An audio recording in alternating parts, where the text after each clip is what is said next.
Hello, everyone. Welcome to Hugo's desk. Welcome again. Thank you so much for being here. I can see a lot of you already watching here. So, we are broadcasting as usual on both Twitch and YouTube as well at the same time. It's up to you which one you want to do, of course. We have two different separate chats. I am looking at both chats, so don't worry that, if you leave a question or a comment, I will try my best to answer because I am watching both chats at the same time. So also let me know if the sound is okay. It's very hot here in London. For some reason, it's been hot for a while now. And so I have my air conditioning on. I hope it's not disturbing too much, and I hope it's okay for you to be listening to the air conditioning. If the sound is very low, do let me know, and I can increase the sound. I do think it's a bit low, but maybe it's not. Maybe you guys are hearing it fine, and it's all good for you guys. You do let me know if the sound is okay. So today we have the Honest Showreel Reviews. That's what we're doing today. We have two showreels to go through today. As you all know, this is kind of done by booking. So basically, you can find all the details on the page. On all of these showreel reviews, I have like the links for the booking system. I have the links for the whole thing for you to drop your showreel as well, and so you can go there and check. We have a bunch of showreels coming up, so we're now doing the spring. I guess I called it the spring. It doesn't need to be the spring, but I kind of called it the spring stream, really, so to speak. And so for you to know, like, these are the next dates that we have. So we are doing it today, the Honest Show Reviews, on the 29th of May. We also have one, so every 2 weeks we have one on the 12th, we have one on the 26th, and we have on the 10th. Now, in the past, we had issues with this. Remember that the last two times we did streams, no one showed up to the showreel review. And so because the booking system, people confirmed, and then they never showed up. And so what I'm doing now is I still have the booking system, so people can still pre-book the showreel review. But if in the future, if we have a review where people don't show up or for some reason they can't attend, I still prefer for people to do the booking. It's much easier for me to know where the showreel is and to know exactly who I'm talking to. But if I can't find anyone on that day, I will just open it to the floor, and so basically anyone can submit the showreel on the chat, and then we can go through the showreel right there, right on. So it would be like a kind of like a spontaneous, stream where people can submit whatever they want. Yeah, so that's just so you all know. Okay, so for you to know as well, I have a couple of things that I wanted to do some housekeeping. If you are in London next week, I don't know if you know, but I'm attending the CG 101, CG 101 event. This is an event that has a lot of talks, and it's free, the event. And so if you're interested, go to this link. I'm going to leave the link here on both chats. And I'm very happy to say that I'm going to be one of the mentors. I'll be there reviewing showreels and also giving advice to people. I'm very, very humbled and very happy that I've been part of this project. So I can't thank enough to the organizers of CG 101 for the invitation. I'm going to be among a lot of mentors. As you can see, this is a huge list of very talented artists. I'm so proud of being part of this super talented group of people that are going to be mentoring on the day. But go to the website and check out what the talks they have and what type of mentoring system they have. They have a booking system as well. It's all free, and so I don't think there's a lot of tickets left, so you probably have to go there. If they are out of sale as well, if they're out of stock, you can always go into the list. They have a list for if in case someone bows out or gives up. So yeah, so I'll be there the whole day, and so if you want, come and say hello. If you're going to be on the event, come and say hello. It's going to be really nice. And be sure to say hello, and we can have a drink or something. And it's just going to be, it has drinks as well at the end of the event, so it's going to be nice.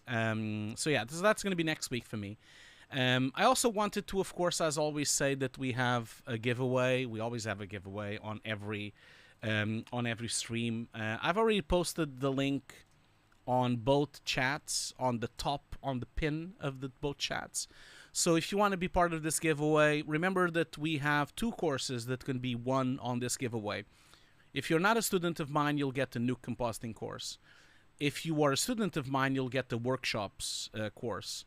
And if you have both, then you'll get my brand new visual effects supervision course, which I am now doing, which will be released in the very near future. So that's the link if you want to be part of it. And yeah, and it goes without saying then, of course, this is the courses that I have currently. Don't go and buy them yet, because you might win the giveaway, of course. But as you can see that they are now on sale, they're 60% off. And so you have a choice of the compositing course, you have the workshops course, which I'm currently doing, actually. So I've just released, I don't know if you saw on my social media, but I just released a brand new workshop. I'm making another workshop right now, and so I'm delivering a bunch of workshops. It's going to be in total 8 workshops for you to watch on the workshops course. And then I also have a bundle in case you want both courses for a special price. Now, to make things incredibly easy, I've managed to put the shop on YouTube. So now it's really easy if you want to buy a course or find one of my courses. You can find that now we have a new tab on YouTube, which is the Store tab. If you click on the Store tab, you should be able to see that I have the 2 courses there. Now, just let me know if you can see it, because this is new to me. I know YouTube is very, very difficult to put all these things on the store. And so I had to make one item per country because of the currencies, and so I had to do 168 items on the store. And so depending on the country you are, you'll see the course with your own currency. So do let me know if you see it, if you actually see the store tab, because of course I'm in the UK and I can see the UK tab. But if you could just let me know if at least that you can see the tab and you can see the store, and if you can see the courses there with your own currency, that would be great if you could just let me know. You know, I'm not entirely sure if this is working, of course, because I can't see other countries. You know, I can't go and check if Portugal can see the store, or if India can see the store, or if the US can see the store, or Malaysia. I can't check, but I have done 168 items so that I could cover. Okay, cool. So you can see it. Fran says you can see it on Italy with arrows. That's great. So it's working then. So that means it's working. It was so complicated. Okay, guys, you can see it. That's fantastic. Thank you so much. It's so complicated to do the Google Store. It took me forever because I had to do individual listings for every course on each currency. And so I had a total of 168 currencies, and I just, no, sorry, 90 currencies, and that's 180 because it was 2 courses. It's just insane. I had to do it one at a time. Oh my God. Yeah, I can see the chat people saying that they can see it in Germany, they can see it in Morocco. Thank you so much for letting me know. I really appreciate you guys letting me know that it's working. That's great. And also the cool thing about this is now if you're watching a video from me, this is of course also true on mobile as well. If you're watching a video, you now can see the course down here as well. You can kind of see the courses for sale on the videos themselves as items, and the onset supervision course will show up here at some point as well. So at some point I'll have a 3rd course here as well. Don't worry about the additional fees. This is not additional fees. It's just because I have to put shipping, although this is a digital course. But shipping is free, but I'm forced to put shipping, even if it's free shipping. I still have to put no shipping, and then it's free shipping. And that's why it says additional fees. It's now additional fees. This is the price. It's just that then when you go to checkout, it tells you the shipping is free. And that's why I can't really remove the additional fees. Cool. Well, thank you so much for that help. Now, today we are going to and thank you so much for helping me with that, and thank you so much for checking for me. So let's just get this show on the road. Today, as I was just about to say, we're going to be talking from two different show reels. So we have first the show reel of Hessyz. I'll ask him. I'll ask them how I pronounce this name. But this is the first show reel we're going to go through. I have not watched these show reels yet, by the way. I have not watched any of them. And so this is the first show reel we're going to review. It looks to me like it's a very motion graphics based show reel, but we'll talk to them in a second to see what they are up to. So this is the first show reel. If you're interested, to stick around and watch it. We'll do this first show reel.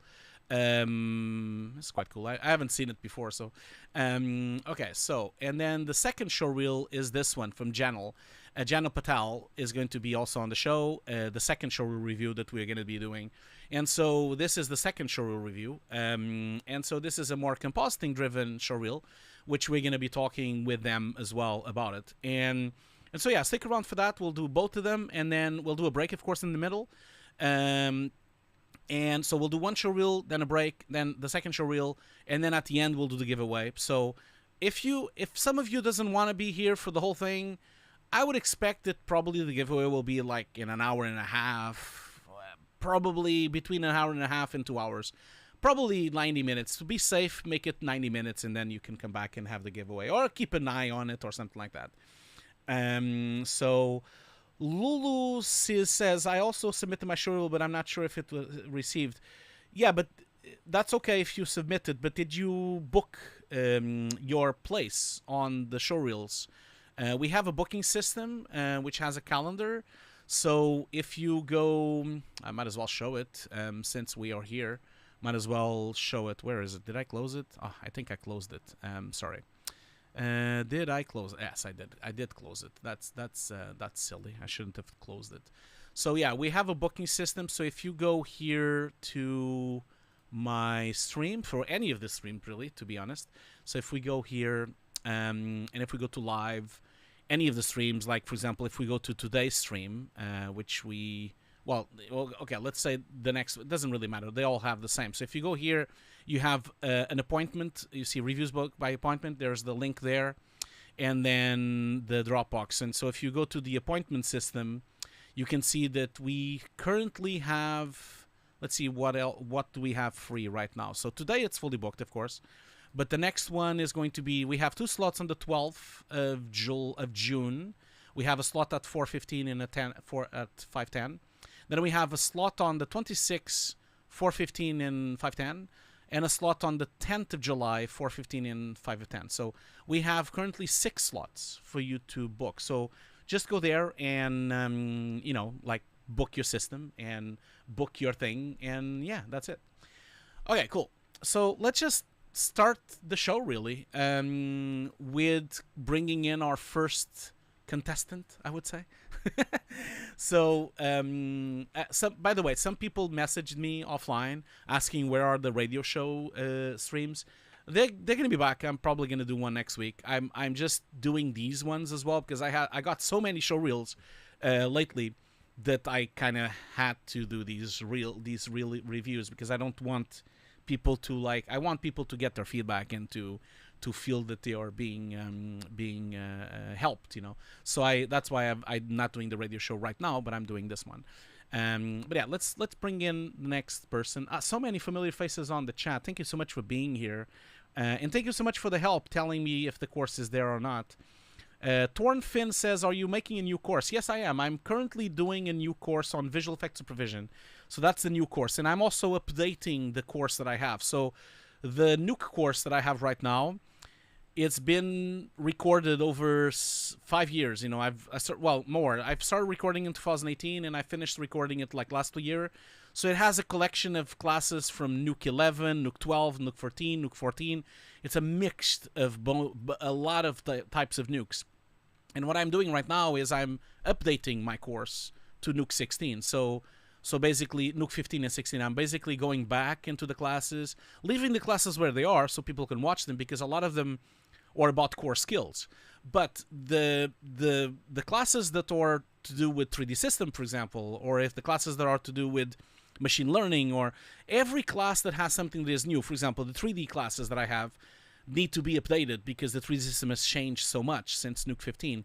And so I need to like leave the classes that I have, but also make annex classes, like extra classes on the same week with the new nodes and the new interface. So I basically have to do the new interface, and I have a list here. I'll just read it. So since you asked, I'll let you know, because it's quite something that I'm really looking forward to do as well. So I'm gonna just like let you guys know real quick here. I have a list here. So where is it? Yeah. So I'm basically updating the interface, of course, because the interface has changed quite a lot since my classes that I have. I'm also going back and talking about the new Cryptomat node as well. I'm also going to introduce the new Hydra 3D system, which I don't have a class for that. I'm also going to introduce a class about USD. I'm going to introduce a class about Unreal Reading. Introduce a class about the bouquet node, because I have PG bouquet on the course, but PG bouquet is no more, and now it's called bouquet. I'm also going to introduce the new lens distortion node. I'm going to have classes specifically for machine learning as well, and for copycat, and the new edge extend, which is not present on my course right now. I'm also going to do some classes about let's see here, about the extended monitor out with HDR. I'm planning to do classes about the sand graph as well, the Cattery, the geo merge as well, and what more, the new disk cache as well, and of course the multi-shot as well. And yeah, so there's a bunch of new things that I want to introduce into the course. So for you to know, like, I'm updating my old course. Well, old course, it's an ongoing course. The workshops are also being like, they're still being recorded. I'm doing them now. And then the on-set supervision course is a course where I got very lucky. I got permission from my clients to use the photos from on-set, as long as I blur the faces of people.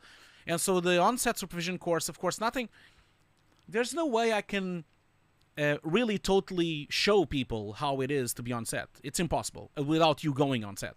But what I figured was, since I have all these photos from on set, and I have permission from my clients to show it, I have 5 different scenarios on set to show. I have an LED shoot, which is the Zeiss commercial I directed, which I have photos to show how the LED is working and what happens and how to do it. I have a green screen version as well, a shoot with green screen. I have one with motion control. I have one also with mocap as well. So I have all these photos that I took on set, and all this behind the scenes footage that I took on set, which I now have permission to show. And so the course will be showing you all how is it to be on set, what happens, what are the roles and people that are on set. And so I'm going to be showing the roles, and what does a DIT person do, what does a gaffer do, what does the DOP do, what does the camera operator do, I'm going to basically, what does the makeup do? I'm going to basically go through all the roles on set, explain what they do. I have photos to support it. We'll talk about how you could behave on set, how do you approach on set, how do you deal with directors. I'm going to showcase showcase how to deal with some difficult projects, and how to handle the first AD and the crew, and how do you get the lens distortions, and how do you get the photos and all those things. I'm going to have some interviews as well from other supervisors as well. So it's going to be a really nice course, I think. Of course, it's impossible, like I said, it's impossible for me to really showcase what it is to be on set, because I can't do that without you going on set with me. But at least with the photos and my testimonials and some interviews and some of the on-set footage and the behind the scenes and the raw plates I have, I think I can at least give everyone an overview of what it is to be on set, and also how do you handle on set, and at least maybe prepare you psychologically to how to handle it and how to operate on set.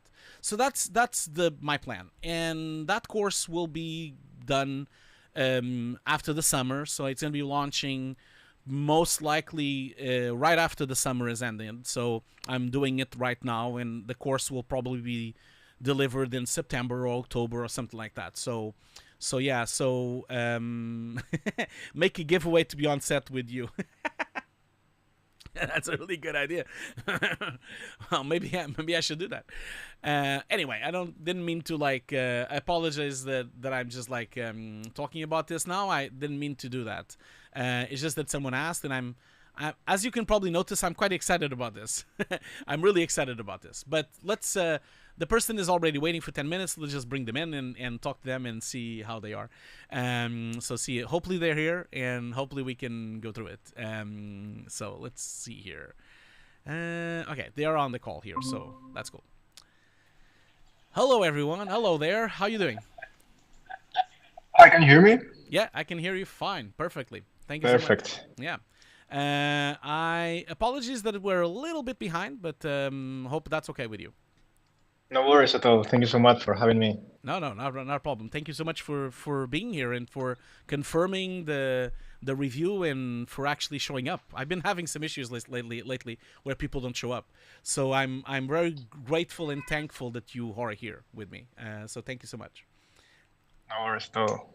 So before we begin, well, first of all, I'm going to put your showreel going on the screen so that people can watch it while we are talking. I'm just gonna, as I said in the run up for this thing, I have not watched your showreel. I have not watched. I prefer to see them like fresh, without even knowing what they are, so that I can have a first reaction to it. So I'm gonna put it on the screen for everyone to see, and then what I'm gonna do is I'm going to just share my screen as well, so that you can see what I see, because then I can point out things. And so hopefully, let's see here. So hopefully you can see my screen. Yes, hopefully you can. You see my screen? Yeah, I can see. Okay, I cool. can see your screen. Yeah. Perfect. Okay, cool. And so hopefully also you can probably see my mouse moving around and things like that. So yeah, correct. Yeah. Okay, great, excellent. So I'm just gonna like put this to full screen. Why they put something there? I don't want this to. Oh my god, why did they? Okay, here you go. Okay, so let's just put this from the beginning again. So why don't you start like by introducing yourself? Well, first of all, maybe help me with your name, because I don't think I pronounced it correctly. I mean, there is not really a way of pronouncing it, I guess. It's just however you want. But yeah, Hessyz. It's just a random name I came up with. I'm the worst with coming up with names. So, but yeah, basically, I'm a motion designer. I've been freelancing for the past 4 years. When I was 18, I moved to the UK and I just started trying to get clients. Then at the beginning it was pretty hard, but then like once the ball started rolling, it became like I really loved freelancing as a motion designer. Right now I kind of stopped freelancing because I do like working with clients, but I'm trying to start my own projects. Mm-hmm. And yeah, that's basically it. This reel is a mix of professional work and personal projects. I'd say 70% 70% professional and 30% personal projects. Okay, cool. Maybe I missed it. Maybe I misunderstood. Where are you calling from, by the way? Right now I'm in Argentina. Okay, cool. Are you Argentinian, or what's your nationality? No, I'm Spanish, but I'm just traveling around the world right now. Just really like cool. Yeah, discovering new places. Cool. How long have you been working on, if you may ask me, if you don't mind me asking? Freelancing for 4 to 5 years. Okay, cool. And the bulk of this work, is it done where? Like, what type of software are you using currently? Just so people know. Like, it's not important, of course, but just I'm curious, just to know. Yeah, I mainly use Cinema 4D with Octane Render and After Effects for compositing and stuff. Cool, excellent. Cool. Well, let's go through it then. Let's just talk. And by the way, before we even go through it, what's your objective with this? Like, are you currently looking for work? You just want feedback? Like, what's your objective with this review, and what would you like to discuss? Well, mainly I would like to learn, like to see someone else's perspective, because as you know, like when you're working on your own stuff, like it's really hard to get a fresh perspective from your own work because you are spending so many hours on it. Hmm. That is really hard to like criticize it. And Of also course. like I love learning and improving. So yeah, that's my main goal with it. Cool. Cool. At the moment, I'm not working, not looking for work. Um, so yeah, that's it. Okay. Cool. Well, this is the type of showreel that really reminds me a lot about how I've started as well, because I started as a motion graphic designer as well. And I that was what I did, motion After Effects. That was Mhm. it. Like I was mostly an After Effects artist when I first began in this industry, and I still use After Effects to this day. But I of course mostly use Nuke now, and that's what people mostly know me from. But I also use DaVinci a lot.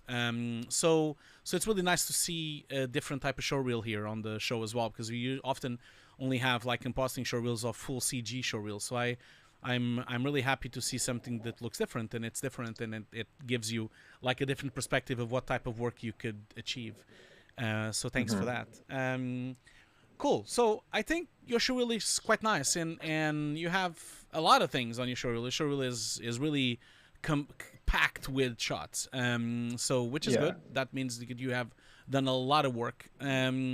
But let's just go for it and go through it. So tell me a little bit. I'll keep asking you once in a while. We'll stop in a few shots and I'll keep asking you things. So can you tell me a little bit about this? What's going on here? What kind of shot is this? Yeah, so basically this scene right now and the next one is part of a short film I started building with a friend. Mm-hmm. My friend is a sound designer, and well, right now it has no sound and the reel doesn't have sound. But yeah, it's basically just a fun project. Um, it's basically about an astronaut that travels different planets and stuff. I only made the first chapter because I realized of how much work was like to make like 10 different chapters for a TV show. Mm-hmm. So yeah, I kind of like stopped there, but it was quite fun to work on. Okay, cool. And this is, are you using any elements, or is this full CG the whole thing, or do you have elements like matte paintings or other things, or how is this built? Yeah, so basically the sky is a 360 HDRI. Okay, It's animated, so it's just like yeah. And then the spaceship is a mix of things I built with basically how you call it? Yes, basically a mix of stuff like some models from C Trader or other models I made. The astronaut is another friend of mine that made it. cool. So yeah, it's a mix of things. I worked mainly on the textures and the lighting and the camera movements and stuff like this. Cool. And I what's your objective with this? Because looking at this as someone external that has never seen this before, Hmm. I am struck by the first shot looks quite realistic. Of course, there's a few things that we're going to talk about in a second, but I'm struck by how realistic it looks, and then how not realistic the second shot looks. And so, what is the objective? Is this supposed to be photoreal, the whole thing? Is it more a graphical thing? Is it like a cartoon look that you're trying to look for? Like, what's the? Is it because it's not finished? Can you tell me a little bit about that?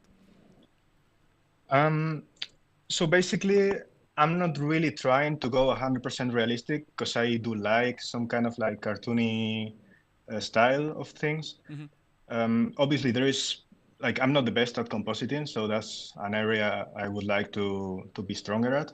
Yeah. Um, but mainly, this is just like my main goal with my animations is not to be 100% realistic or to achieve like a style 100%. It's more what the scene transmits you, you know, like what vibes you get from it. Yeah, of course, of course. No, I totally get that, and I think you've really conveyed that. I think the first shot is great. We're gonna talk about a few things that I think you could do to improve it, but I think the Yeah. first shot looks really, really good. I'm not too happy about the second shot. I think the second shot requires quite a lot of work, especially the way that the ship is. The motion blur of the ship looks wrong to me, and well, we'll talk about it in detail on everything. Let's start with the first shot, but there's quite a lot of more wrongs, like not wrong, but things that are not working on the second shot than on the Yeah. first one. On the first one, I would say that you have done a really good job with the realism of it. I think the lighting is looking really nice, and the movement of the characters looking really nice. The sky outside is really looking nice.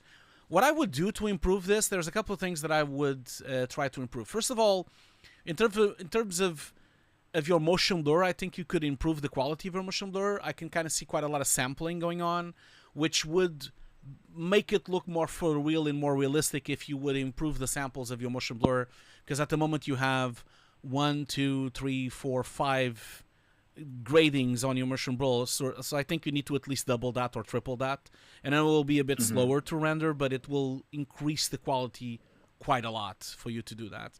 So that's the first thing I would say. The second thing I would say is that the interior, as much as it looks really nice, and I don't know if this is a problem from the compression of your video or if it's from the shot itself, and so you'll answer me that, but I kind of feel that your texturing and the quality of the assets are not living up for the close-up. So for example, this section here on the shoulder here on the seat, I think this is too low polygon and too low quality to be so close on camera.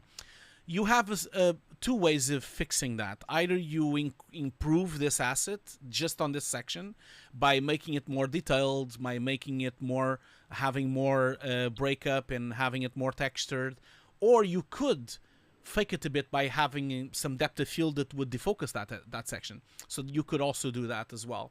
But I think this is kind of like sticking out to me as a very incomplete section of the thing. And the other thing I would say as well is that I feel like that happens throughout the interior of the cockpit. I really feel you could do a better job with the texture quality of this panel here on the side. I think it's too plain. It doesn't have really a lot of details. It can either have more gauges and more controls, or it could have maybe some wear and tear, or maybe darker. Maybe if you don't want to do any of that, maybe make it darker.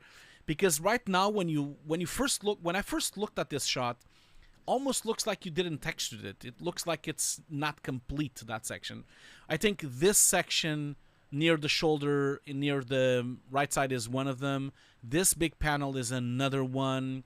I think as much as you can introduce of detail, scratches, little pieces, bits and bobs, as much as you can introduce to the scene, the better it will look. And if you don't want to introduce it, I think you see the realism of this shot is coming from its really nice shading and darkness. You see, you don't hardly see what's going on here, but you know that something is there.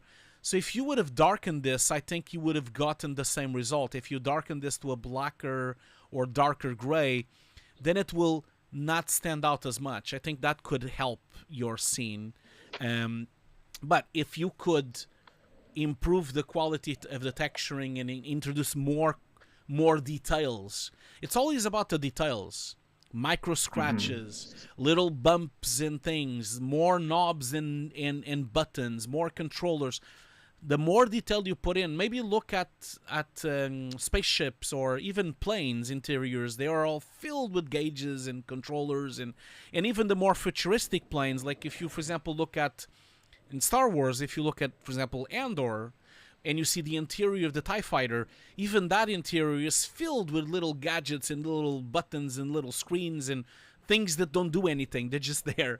But you could really quickly kickbash that and put more detail into the interior of this ship. And I think it would help to sell that it's a real thing. Either put more stuff or darken this so it's more moody, because it's all about the exterior anyway. And from a compositing point of view, this exterior is so bright that I do think that it would glare a lot more, and you would have a huge glare and glow coming from the window, and everything inside the cockpit would be slightly darker. So it's almost like you should have a stronger rim light on the helmet and a stronger light rim on the front of the astronaut, and maybe on this top here, and maybe anything that is facing the sky should have a stronger light, and everything that is not facing the sky should be a lot darker. So either you can fix that by a different type of lighting on 3D, or you could really do that with grading and compositing. I think that could also be a way of doing it, because I do think your shot looks really good, and it's almost there. It just needs a little bit more, you know. It just needs a few extra things to make it outstanding, because I think it looks great. I think it's a really good looking shot, you know. Yeah. Yeah, I'm trying to find the balance between spending hours and hours on the same shot and like trying to tell a story, you know? Of course, So yeah, of like, course.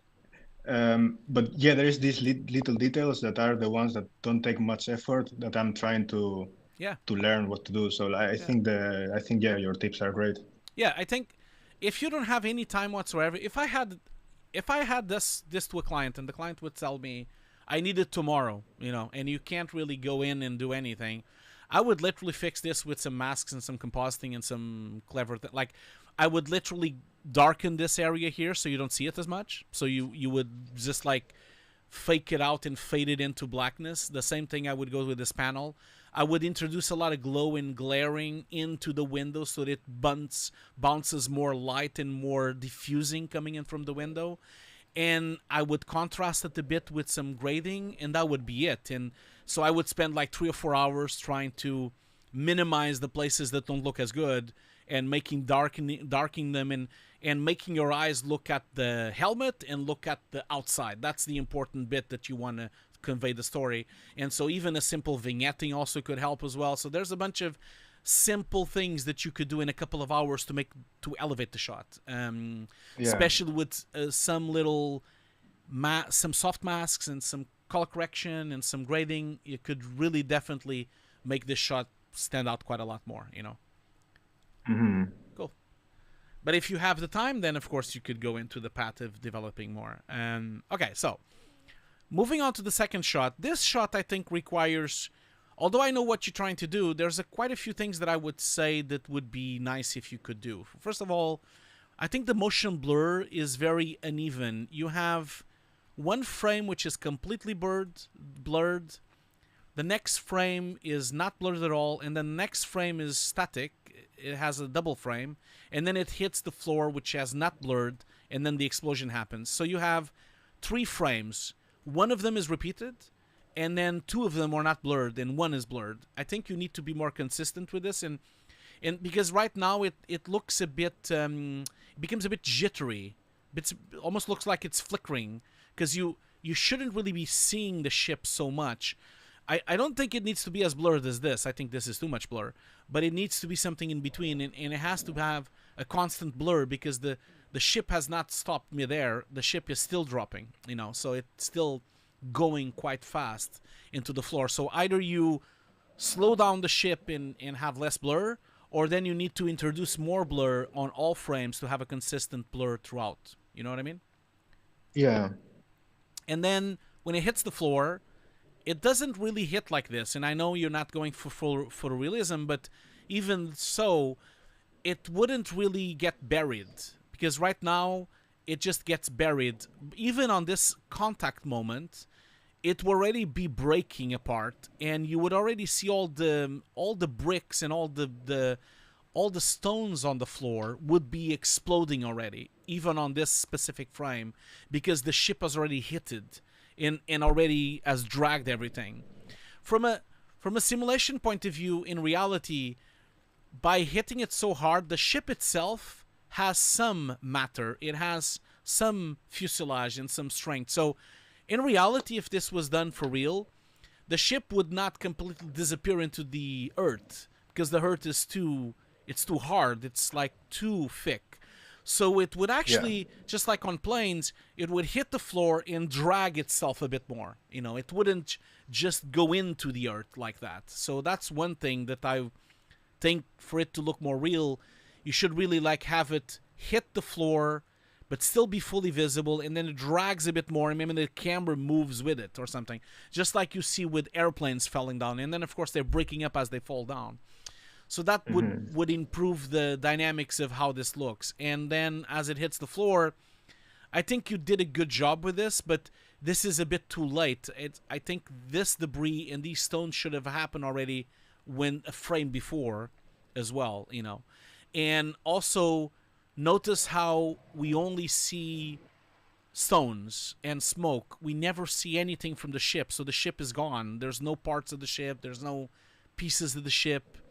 I'm missing things from this explosion, So that's why I was telling you that I don't think this shot is working out so well as the before.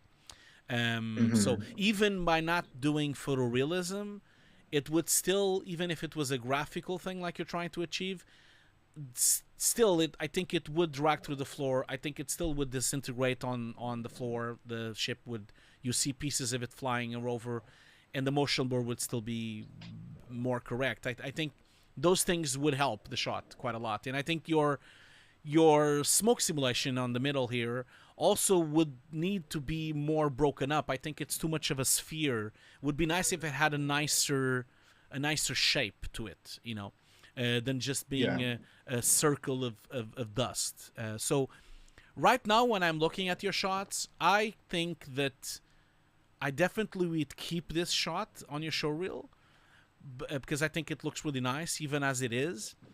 I don't think you should keep this shot until you finish it or improve it, because this shot just shows me quite a lot of your skill set. It kind of shows me that there are things missing. To me, when I saw it, I felt that it was incomplete. And the last thing you want to do is I hope you don't mind being blunt with you. I'm just like telling you what would happen if someone, a supervisor or someone from a company, would watch these shots. I have a feeling that they would watch this and they would think that this is not finished. And maybe they would ask you, oh, is this finished? Maybe they would ask you. So I just have a feeling that it's usually showreels should have, not only everything should be finished on the showreel, but also everything should be of highest quality. And right now, these two shots are not at the same quality level, Yeah. And what about the environment? Because I feel like it's too flat. I don't know what would you do to add more depth. Yeah, so I also think that that's also true. I feel like your environment, I actually like the brick, like the stones and everything in the foreground. That's looking really nice. I think you could do some work on the background. I feel like either you need to continue the stones all the way, or you need to put more detail on the background where maybe there's different types of terrains there. Maybe it's a bit more a different type of stone, or maybe different types of stone and maybe more hills behind it, or it just needs more detail to be there as well. I think it would help because right now it looks like it's stopped there. I would even say that this hill that you have on the back, it would even work better if it wasn't there, because then I would think, okay, maybe it ends on these little bricks that you have. It's not bricks, it's called Portuguese it's cascalho. I can't remember the name in Portuguese in English. It's like just debris and leftover stones, I guess. It would be just like almost like a beach of stones or something like that. So I think you should also reconsider that hill that you have on the back there. Maybe either introduce some different textures and different surfaces to it, maybe other terrains, or just remove it and just keep the horizon with these stones, Yeah. Okay, cool. So that's my opinion, and of course, as I said, like I hope you don't mind me saying this is called the Honest Showreel Review. So. Yeah, of course. That's why I'm here. Because as I told you at the beginning, like it's really hard to get a fresh perspective from your own work. So of course. These are things that I like. Obviously, some of the stuff I noticed, but some of the stuff I didn't like. It's really hard to pay attention to everything. Of course, so, thank you. Of course. Okay, so next up. So tell me a little bit about this guy jumping. What's going on here? This is a project for a company. Basically, they wanted something like from a video game. So yeah, basically, this is one of my main clients, and yeah, basically. Cool. I did everything in this one. And this is for a commercial, a web, like what is it for? It's for a Twitter video mainly. Okay, cool. For this company, yeah. I think it looks really good. As I often say on the showreel reviews, when it's something delivered in production and it's been delivered, been paid for, the client was happy, I often don't say much because the client was happy. Were they happy? They were happy, right? Yeah, very happy. Yeah. Very So happy. there's nothing I can say about it because every project that is a real project, a real production, has a budget, has a time frame. You have a certain amount of Yeah. days to do it. So obviously, it can always be better, but it could be as best as it can be with the time you have given. So it's. I would say that I think it's really nice. I think taking into account you did the whole thing yourself, I think it looks right, and it's quite impressive that you did the whole thing, like the animation, the modeling, the shading, the whole thing, rendering and compositing. So I think you did a really good job. Having said that, there's a couple of things that I would say immediately that not that you can fix it because it's been delivered, but maybe next time when you're doing this, make sure you go through it with more detail. So, give an example. This foot goes in through the 3D, for example. It would be nice if it didn't do that, so that you would have done a better collision there. The other thing that I noticed was when he drops into this platform, he's floating, is actually not standing in the platform. So there's a couple of things that have nothing. Like sometimes clients don't notice these things, but Yeah. it's up to you. You could notice them and you could try to fix it. Obviously, if there's a technicality that prevents you from fixing it, or if they don't want to fix it, or if that's different, of course. If the client tells you no, don't fix it, I like it, or whatever, that's a different thing. But I'm just like letting you know that I immediately noticed those two things: the floating of the finger, of the foot, and also the going through the foot as well. So that's the two things that I would consider. Can you hear me? You still hear me? Yeah. Oh, Yeah. I heard Yeah. like a loud bang, so I was wondering. Okay, so I would say that that's the two technical things that I would say that look strange. The rest, I mean, the rest all has to do with creative choices. I mean, I think it looks good. Obviously, there are certain things that I would probably do in different ways, but it doesn't really matter because I'm not the client, and it doesn't really matter my opinion as long as they were happy. So I would say that maybe next time just go through it a bit more in detail and try to notice those problems and try to see if you can fix them before you deliver. But obviously, yeah. So that's what I would say with that kind of thing. Yeah, I get it. Yes, I said before, like I'm trying to find, because all the videos have like these little errors Yeah. that, like most of the times when a person watches a YouTube video or like a video on Twitter or something like this, they don't even like they just scroll past to it. Yeah, of They course. just scan it with their eyes. Yeah, of So course. I was trying to find an equilibrium on that. Yeah, of course. No, absolutely agree with you. And most people don't notice it, but the reason I'm letting you know is that because if you are, I know you're not looking for work right now, but in the future, if you submit your showreel to a company to get a job, you need to be aware that the people watching the showreels, they'll be watching these things, because they have a trained eye. And so obviously the people watching on Twitter, they don't notice. And even on films, sometimes there's a lot of mistakes on films and people don't notice. And if they do notice, if it's noticed on the web, a lot of times films are updated. There's a lot of times that happens. Famously, season 8 of Game of Thrones, there was a cup of Starbucks on one of the tables, and someone noticed, Yeah. and then a few weeks later they updated it, the show, and now that's gone. It's fixed. Also, a few years ago, Stranger Things released on the last season on Netflix. A bunch of unfinished visual effects were delivered on the shot, and then a couple of hours later, the whole show was updated on Netflix, and now you see the full version, the final version. So sometimes people notice, and sometimes they go back and fix it. Sometimes they don't. A lot of times they don't fix Yeah. it. But just be aware that the people that you are trying to get a job from, they might be having they have a more attention to those details, so just so you know. Okay, cool. So let's move on to the next one. Tell me a little bit about this. What's going on here? Well, this one is the same client. Cool. It's basically part of a longer video where he just like he's in a spaceship, opens Oh, it, it's and the same. then It's the same dude, things but happen. it's the same guy that you saw before, but he has a suit now. Is that the case? Yeah, Okay, exactly, I yeah. see. I see. Yes, this dude, yeah. Yeah. So these two shots look great. I really don't have anything to say. They are very stylized. They're not supposed to be real at all, but they look really cool. The colors are really nice, and the colors you picked, and also the look of it, the glow and the color correction. I think you did a great job with them.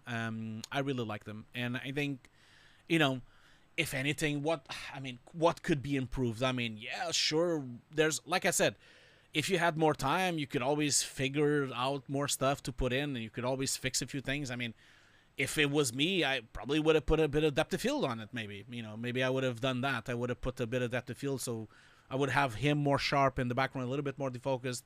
Maybe I would have done that, but that would have made it look different as well. But I think they look really nice from a style point of view, and the look of them.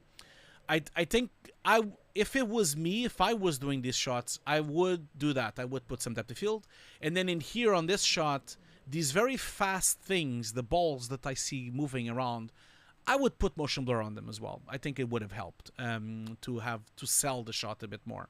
But that's my opinion, and it has nothing to do with the shot at all. It looks great as it is, so don't worry too much about what I'm saying here. So. Yeah, perfect. Thank you. Yeah, the logos are the little balls are logos that later we reveal on the video. Oh yeah, I see. Oh, are they probably these spheres or something? Is it these ones that we have on this shot, or maybe? Yeah, similar for different companies. It's basically a collaboration between this company and some others. I see. Okay, cool. Okay, cool, excellent. And let's move on. Oh, one thing I would tell you as a little note, if you want to do it, of course. It would be nice if people watching your showreel, if you're submitting this to someone, I would consider putting the name of the production of what it was, and potentially it can be really small, the text on the corner, and also say what you've done. Of course, I know that most of this you've done the whole thing, but not the first shot you didn't. For example, someone else did the character, I think, or something. So but at least putting what the production was, I think that could be nice, because then it always makes the showreel look more professional, because if you have professional work, that's what I mean, because then they can go and check the name of the company, or they can go and check the name of the advertiser, or the name of the company you're working for, and it just gives more gravitas to the showreel, because it's like real productions and real brands, and the whole thing becomes more less of an amateur showreel, but more of a professional showreel. So I would consider that if you do send this to someone to submit for a job, you could do that. Obviously, having said that, on your personal website, because it's a motion graphic showreel with graphics, and you could leave it as it is, but you can always have a version with some text if you're sending it to a recruitment agency, or if you're sending it to a company applying for a job, And how would you say it? Like, for example, if I do everything but a few models, because sometimes I model, sometimes I don't. Yeah. Like, it really depends of what I find online, what I don't. Like, if I need something like personalized, I just make it.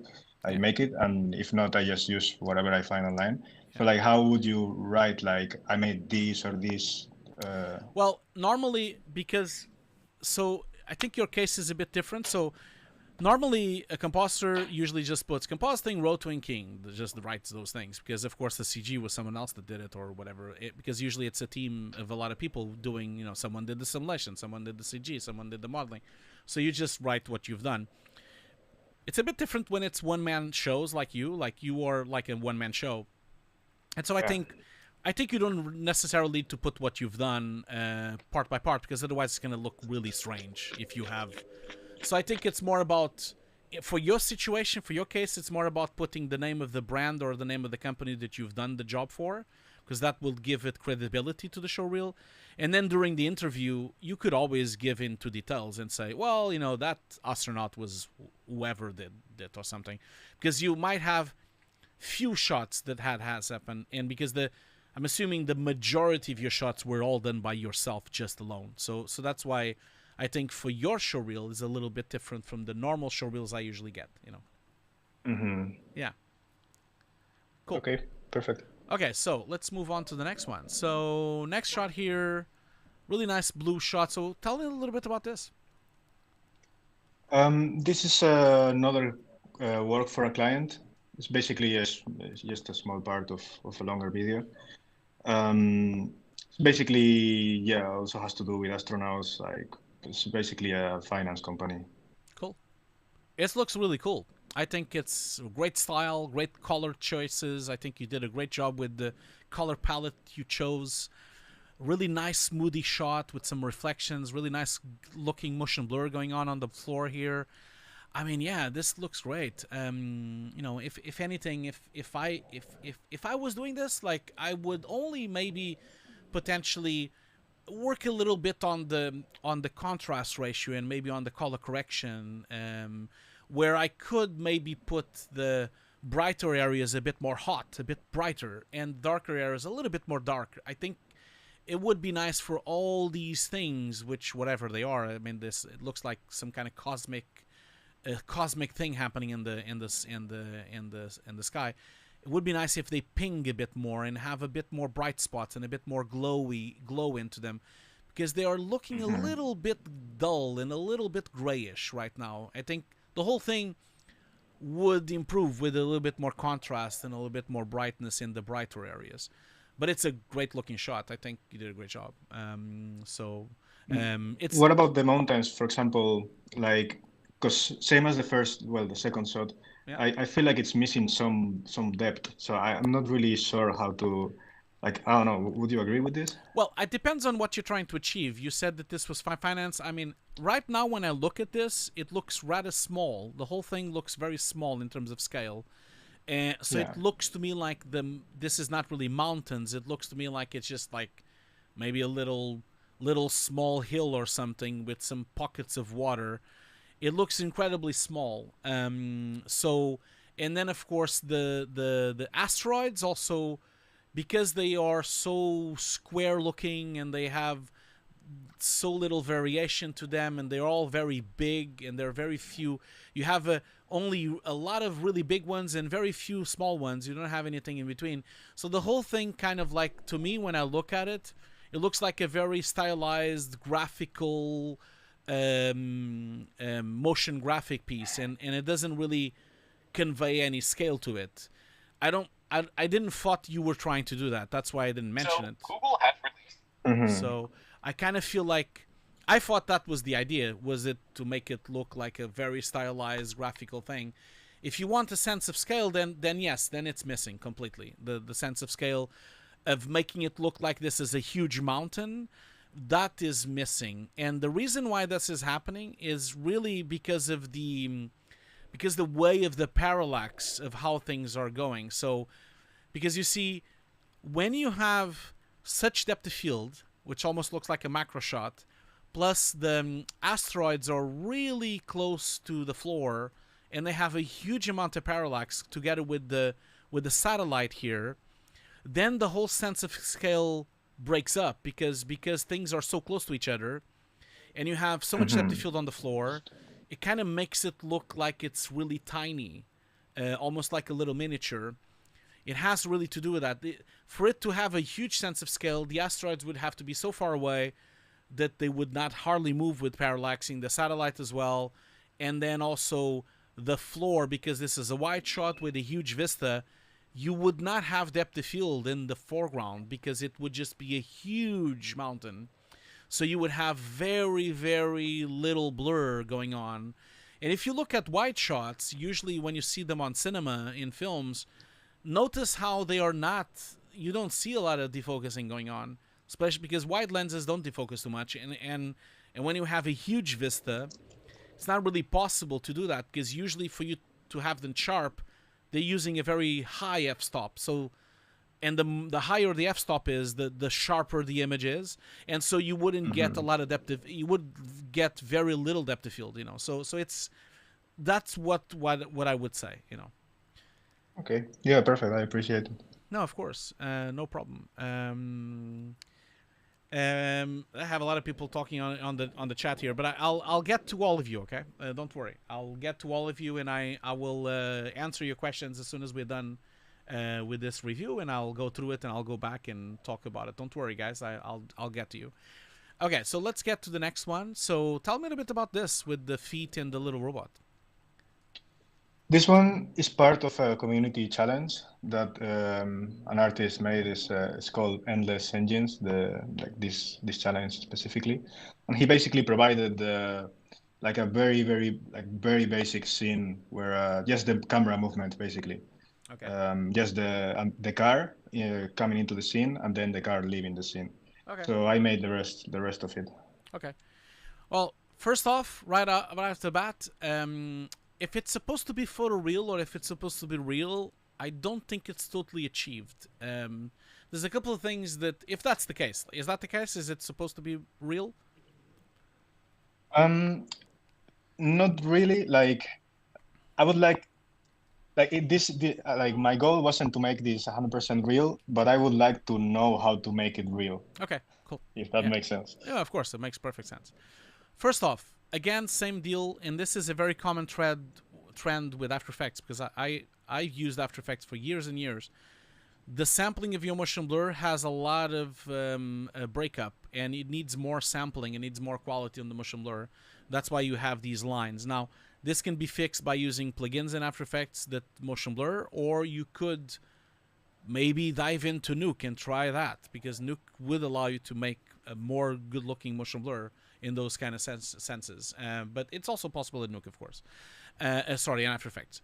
Then the second thing I would say, making it a little less realistic, is that you have an incredibly dark contact shadow. It's really black, pitch black. These contact shadows here on the floor are looking very unrealistic, because you see the whole scene is very diffuse, very bright. There's a lot of light here.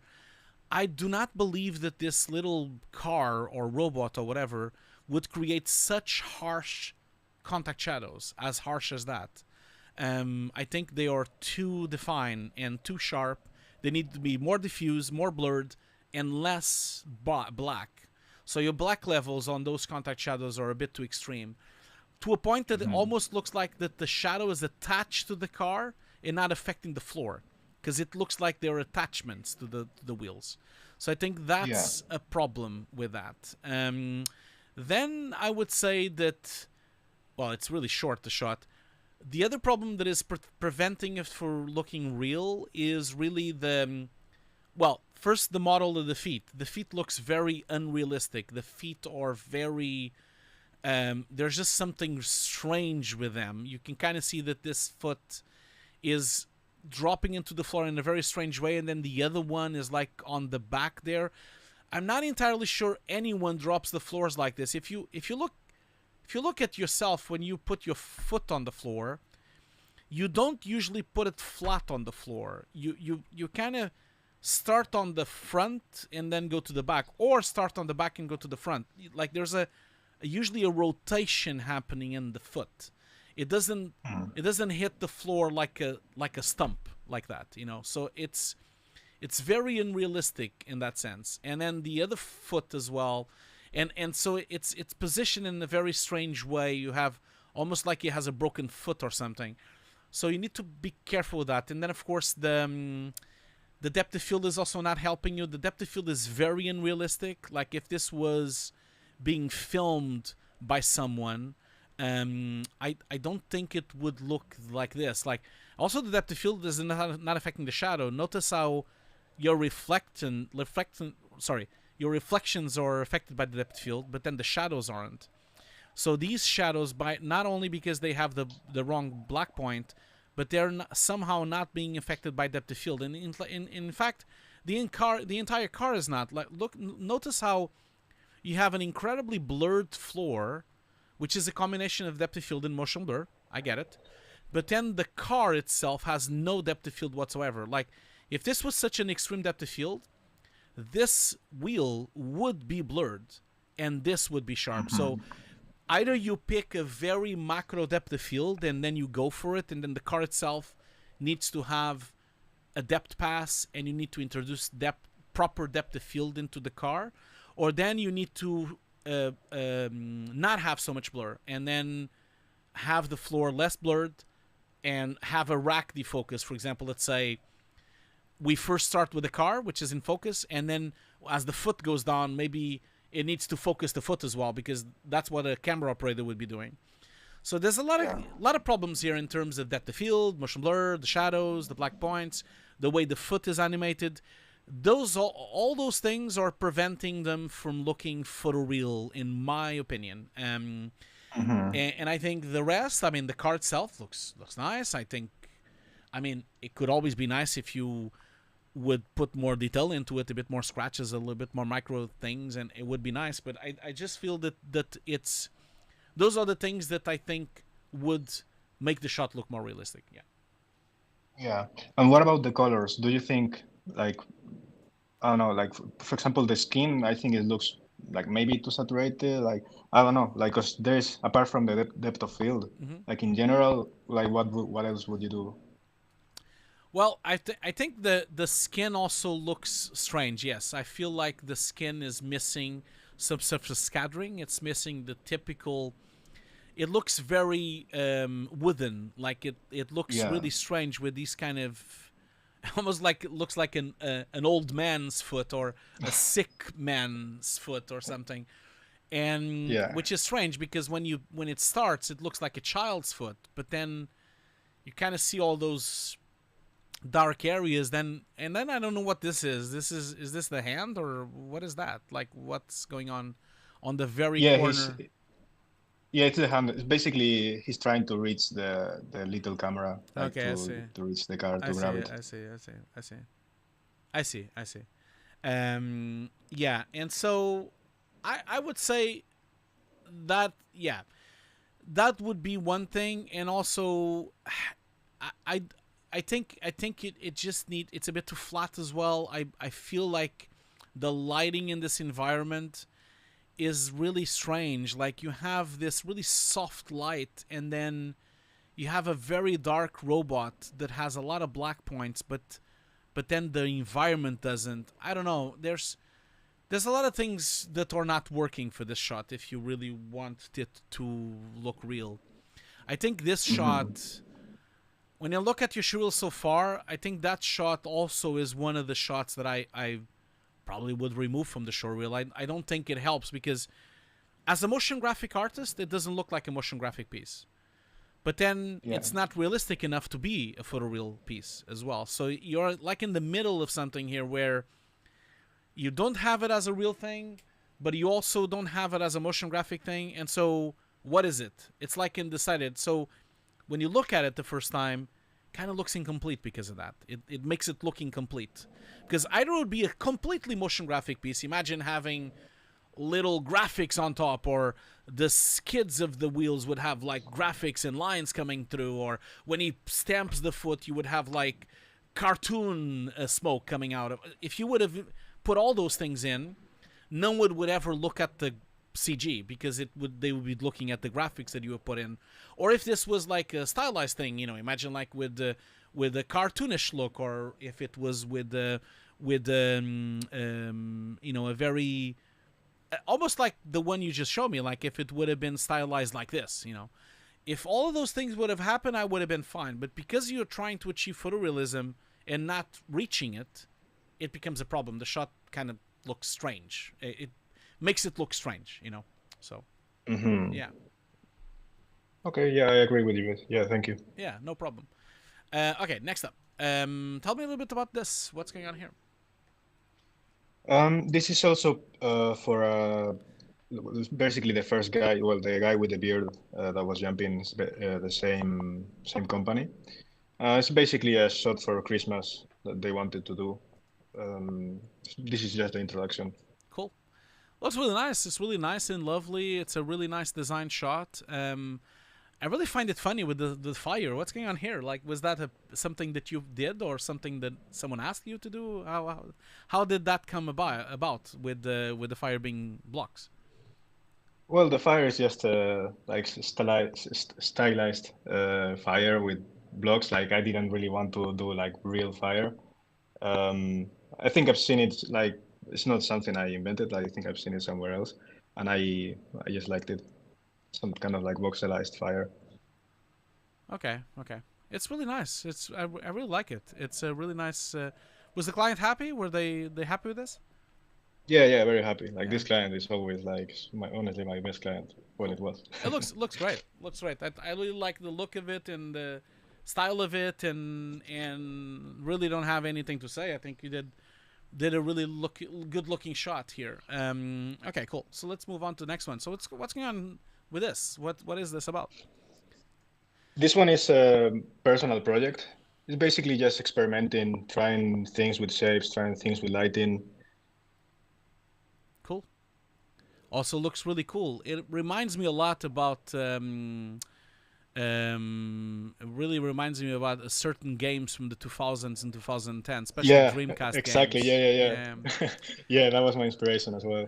It reminds me of Jet Set Radio, which was a really cool game for the Sega Dreamcast. It's also available on Xbox these days, and it's also available on PlayStation. But it used to be a Dreamcast Sega exclusive game. It really looks like that because they do graffiti and the look of the characters like that. And yeah, this is a really nice looking shot. Yeah, well done. And I like the animation you've done, the style as well. And yeah, the whole thing is really like the reflection as well that you've done here. Is looking really nice. Even the little smoke that you have and particles and dust that you have on the air. It's really, really nice. Really well achieved. Cool, man. So, thank you. And what about this? What's going on here? This one was also a commercial project for a company. It's basically one of these satisfying animations that loops. Yeah, basically that. Okay, cool. It looks really nice, really stylized, very, very slick. What's happening though? Is they cutting some chips or something? What is that? Like, what's going on here? Just asking. Yeah, it's what basically it is. that's kind of like a coin. That's and basically cutting it. Then that thing, like it's not like you can't see it entirely here, but it basically cuts it. Then the machine takes it. No, sorry, the little thing on the left pushes it. Yeah. And then it like keeps looping. Like it brings the white logo, places it, cuts it, and then it pushes it, and then again. Cool. Looks really nice. I think you did a great job. Looks very slick. The only thing I would say if I was doing this would be that I would definitely like increase the brightness of the laser, because it almost looks like when you start it looks really great. You see that? Like it looks really white and hot and very laser looking. But as it crosses in, because of the motion blur, it loses some of its momentum. It becomes a bit too whitish. I feel like you could do a bit of a next time you do something like this, you could really pump in the brightness on that and make it sing a bit more and have a bit more of a hot core. That could be nice. But yeah, it's looking really nice. And then this here, is that the same client again or something, I guess, or? No, this is for a company I'm starting. Basically, I'm trying to automate most of my 3D work with this specific company. So basically, I have like a bunch of templates, and I just like replace them with different coins automatically. Cool. It's looking nice. Yeah, it's personal project. Looking really nice. The only thing I would say that I think it would, as a stylized shot, it looks great, very motion graphic-y. It would look nice if you put some motion blur. I think it would have looked nicer with some motion blur when they rotate. It would make them a bit smoother. But that's, of course, an opinion. I mean, maybe not. Maybe it looks worse. It's a matter of you trying and see if it looks nice. It could be a good choice, but maybe try it and see if it works. Yeah, okay. I'll definitely try it. Yeah. And what about this? The token little safe thing here. Is this from the same thing? Same.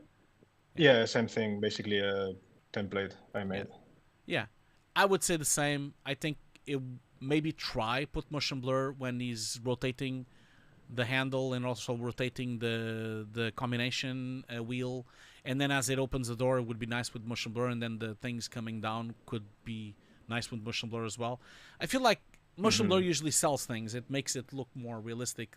on any way. Even on motion graphics, it just helps a bit. But again, try it and see if it looks okay. Maybe it looks a bit weird, and maybe you won't like it.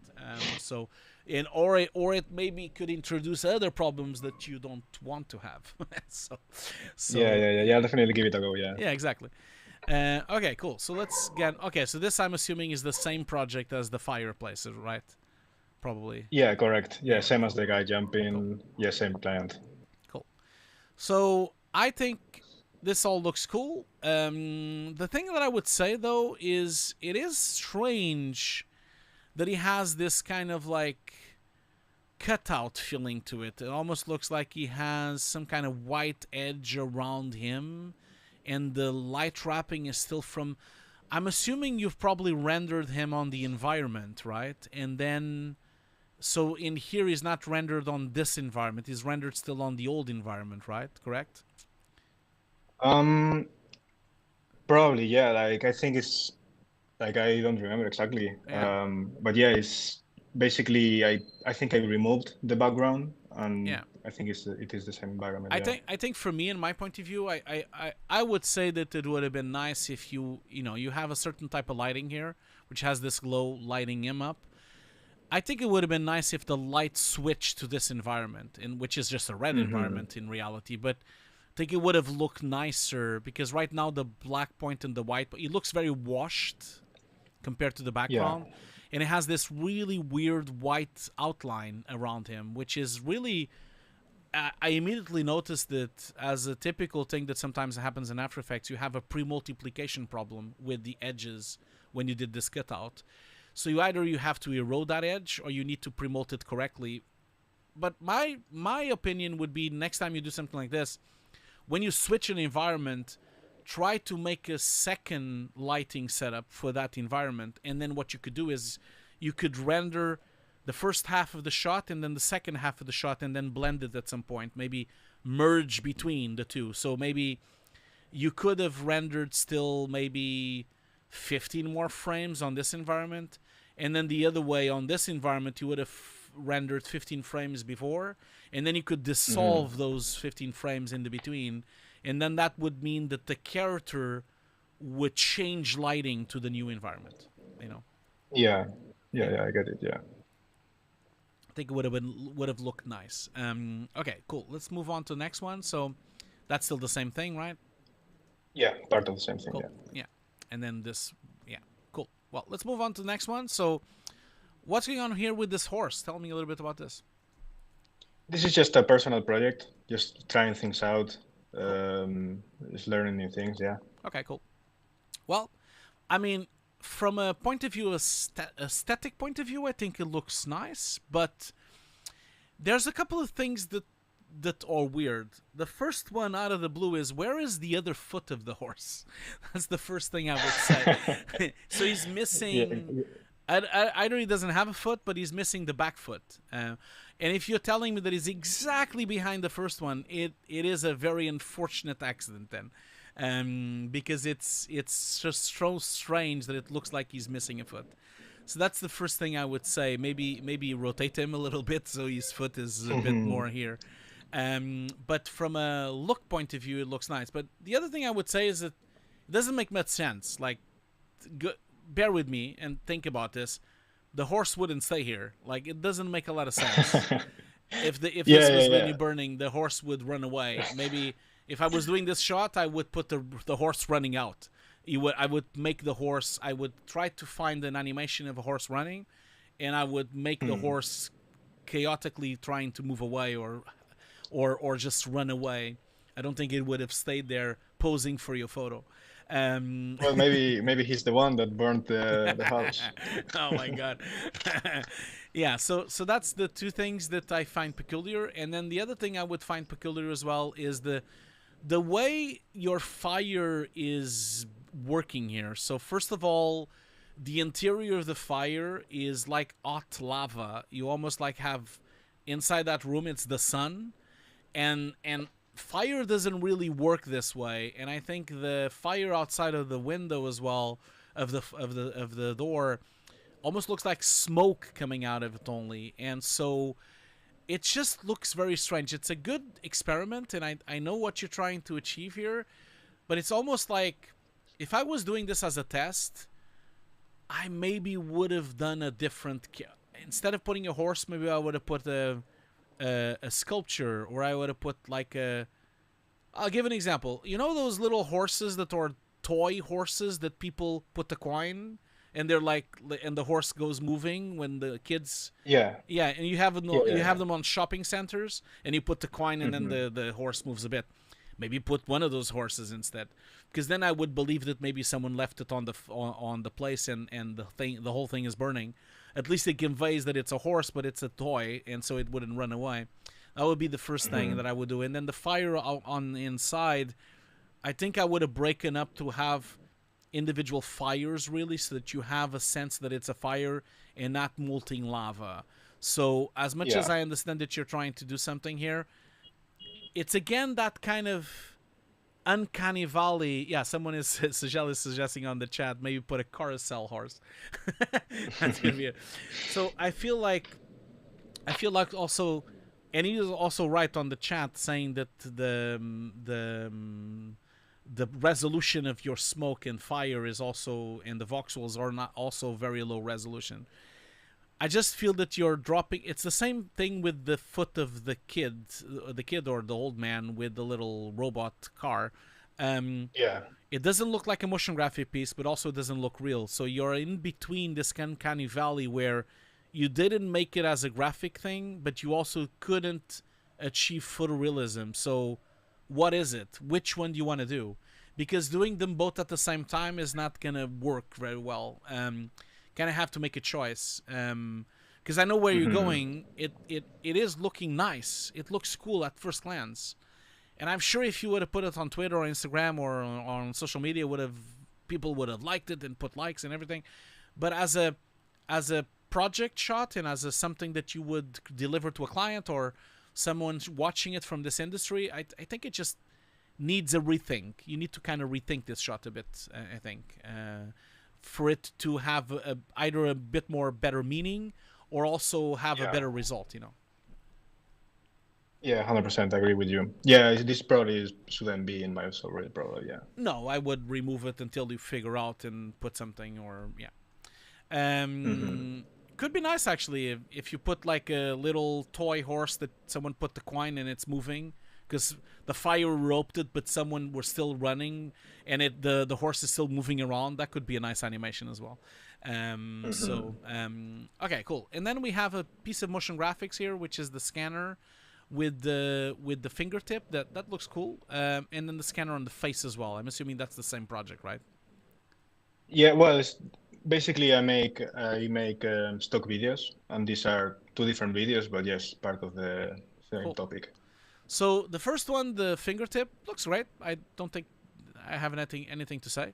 The second one, I would say that somehow your scanner is not completely attached to the face. So you see that, like, there's a little distance between the scanning that is hitting the face and actually the scan graphic itself. So it's almost like it's not completely hitting the face. There's a couple of millimeters. I would have tightened that more if you really want for it to scan. But yeah, it looks cool though. I think it looks great. But it's for a stock piece, so I mean it's not really anything to run about. I do think that these kind of things these two shots, I don't think they belong to a motion graphic showreel. I feel like they really bring down your showreel because they don't look particularly amazing or particularly good enough for them to be on a showreel to present your work. I don't think they need to be here. You can be selling them on stock, of course, and that's okay, but I don't think you should put them on the showreel. They're not good enough. Okay.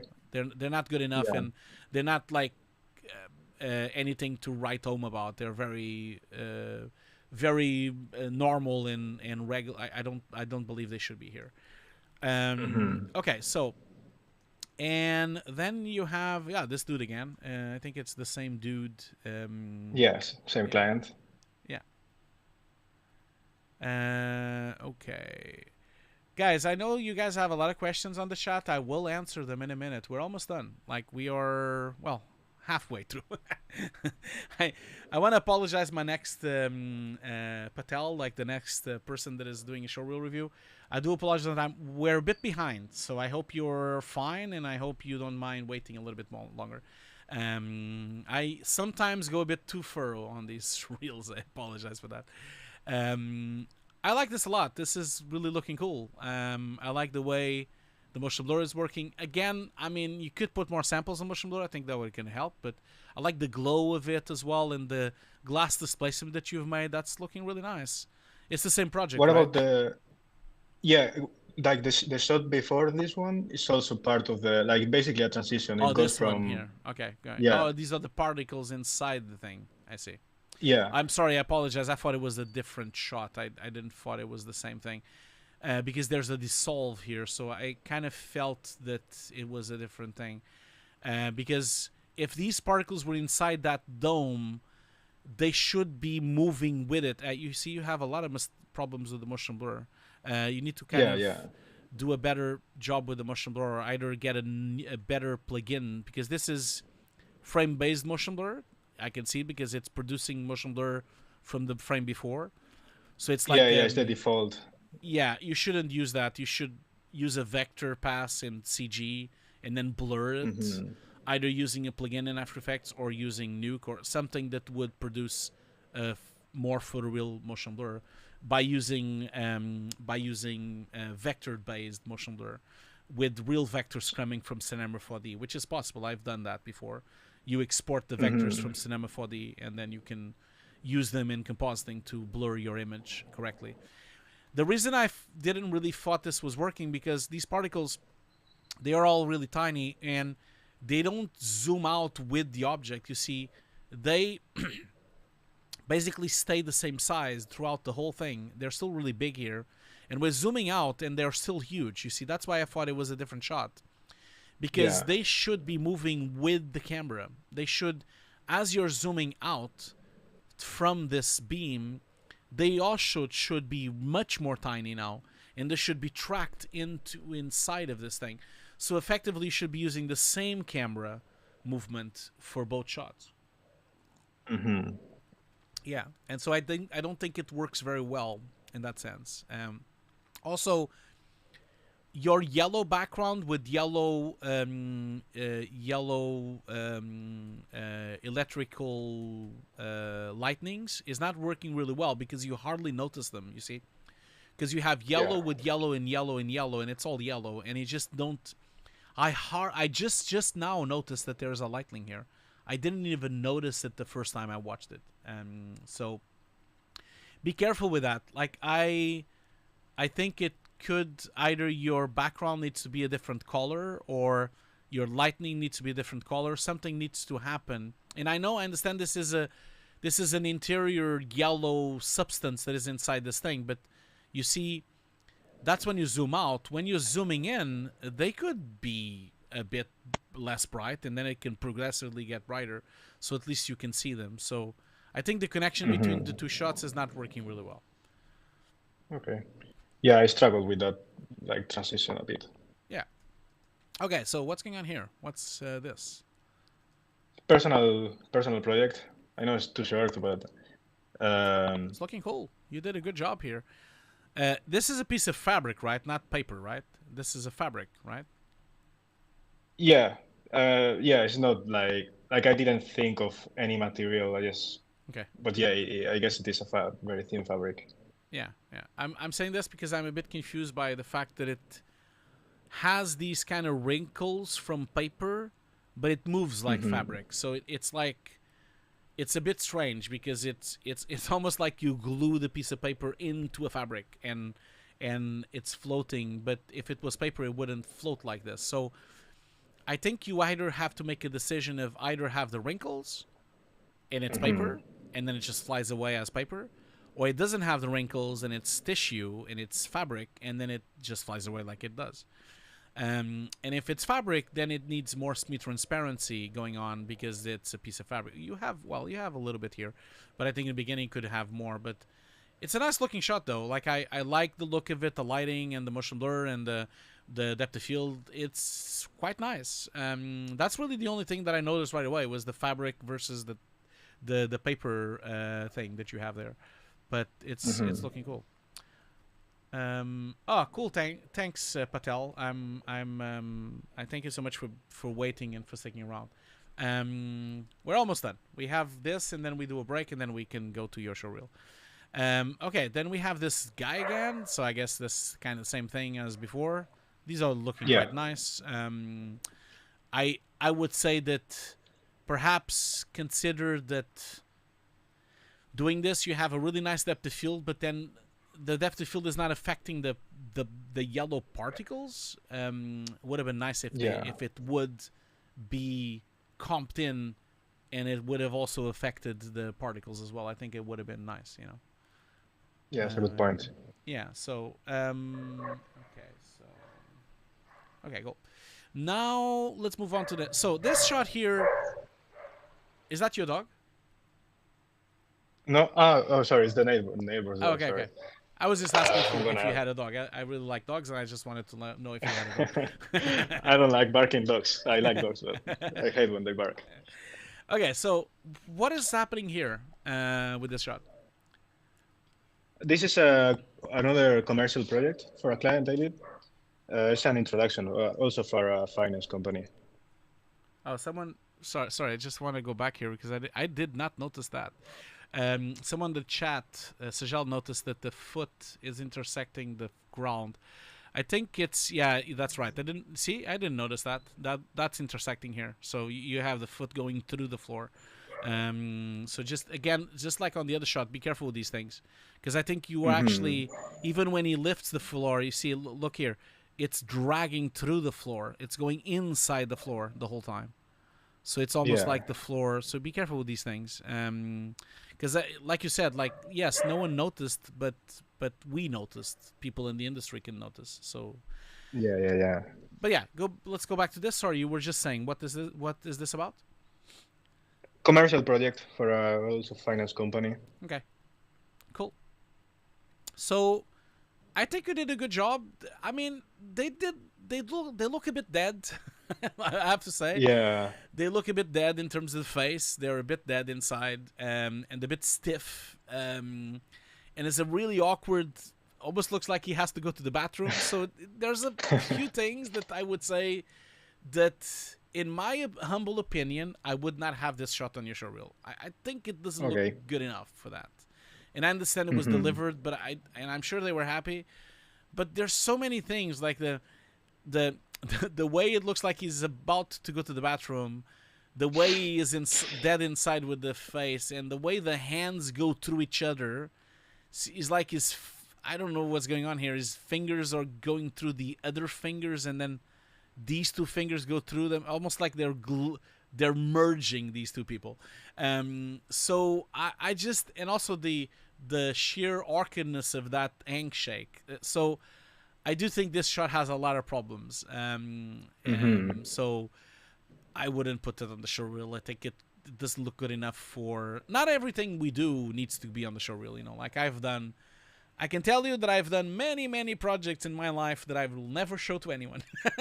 So and even when I worked in big companies, it was the same thing. Like, I mean, I can tell you, like, now that the mill is gone because they closed, when we were at the mill, the majority of the work that we would do would be really crappy commercials for supermarkets and prices, and you know, these commercials that have pops up prices and pop up elements. There was an entire department just doing that shit all day long, and we never put that on the website ever. But that was an enormous amount of work that was going through the company, giving a lot of money to the company, but we never talked about it. We never showed it. So because it was just like just work, you know. And we only showed the proud projects that we liked. So and that happens on all companies. Something has to pay the bills. Okay, so going back to this dude again,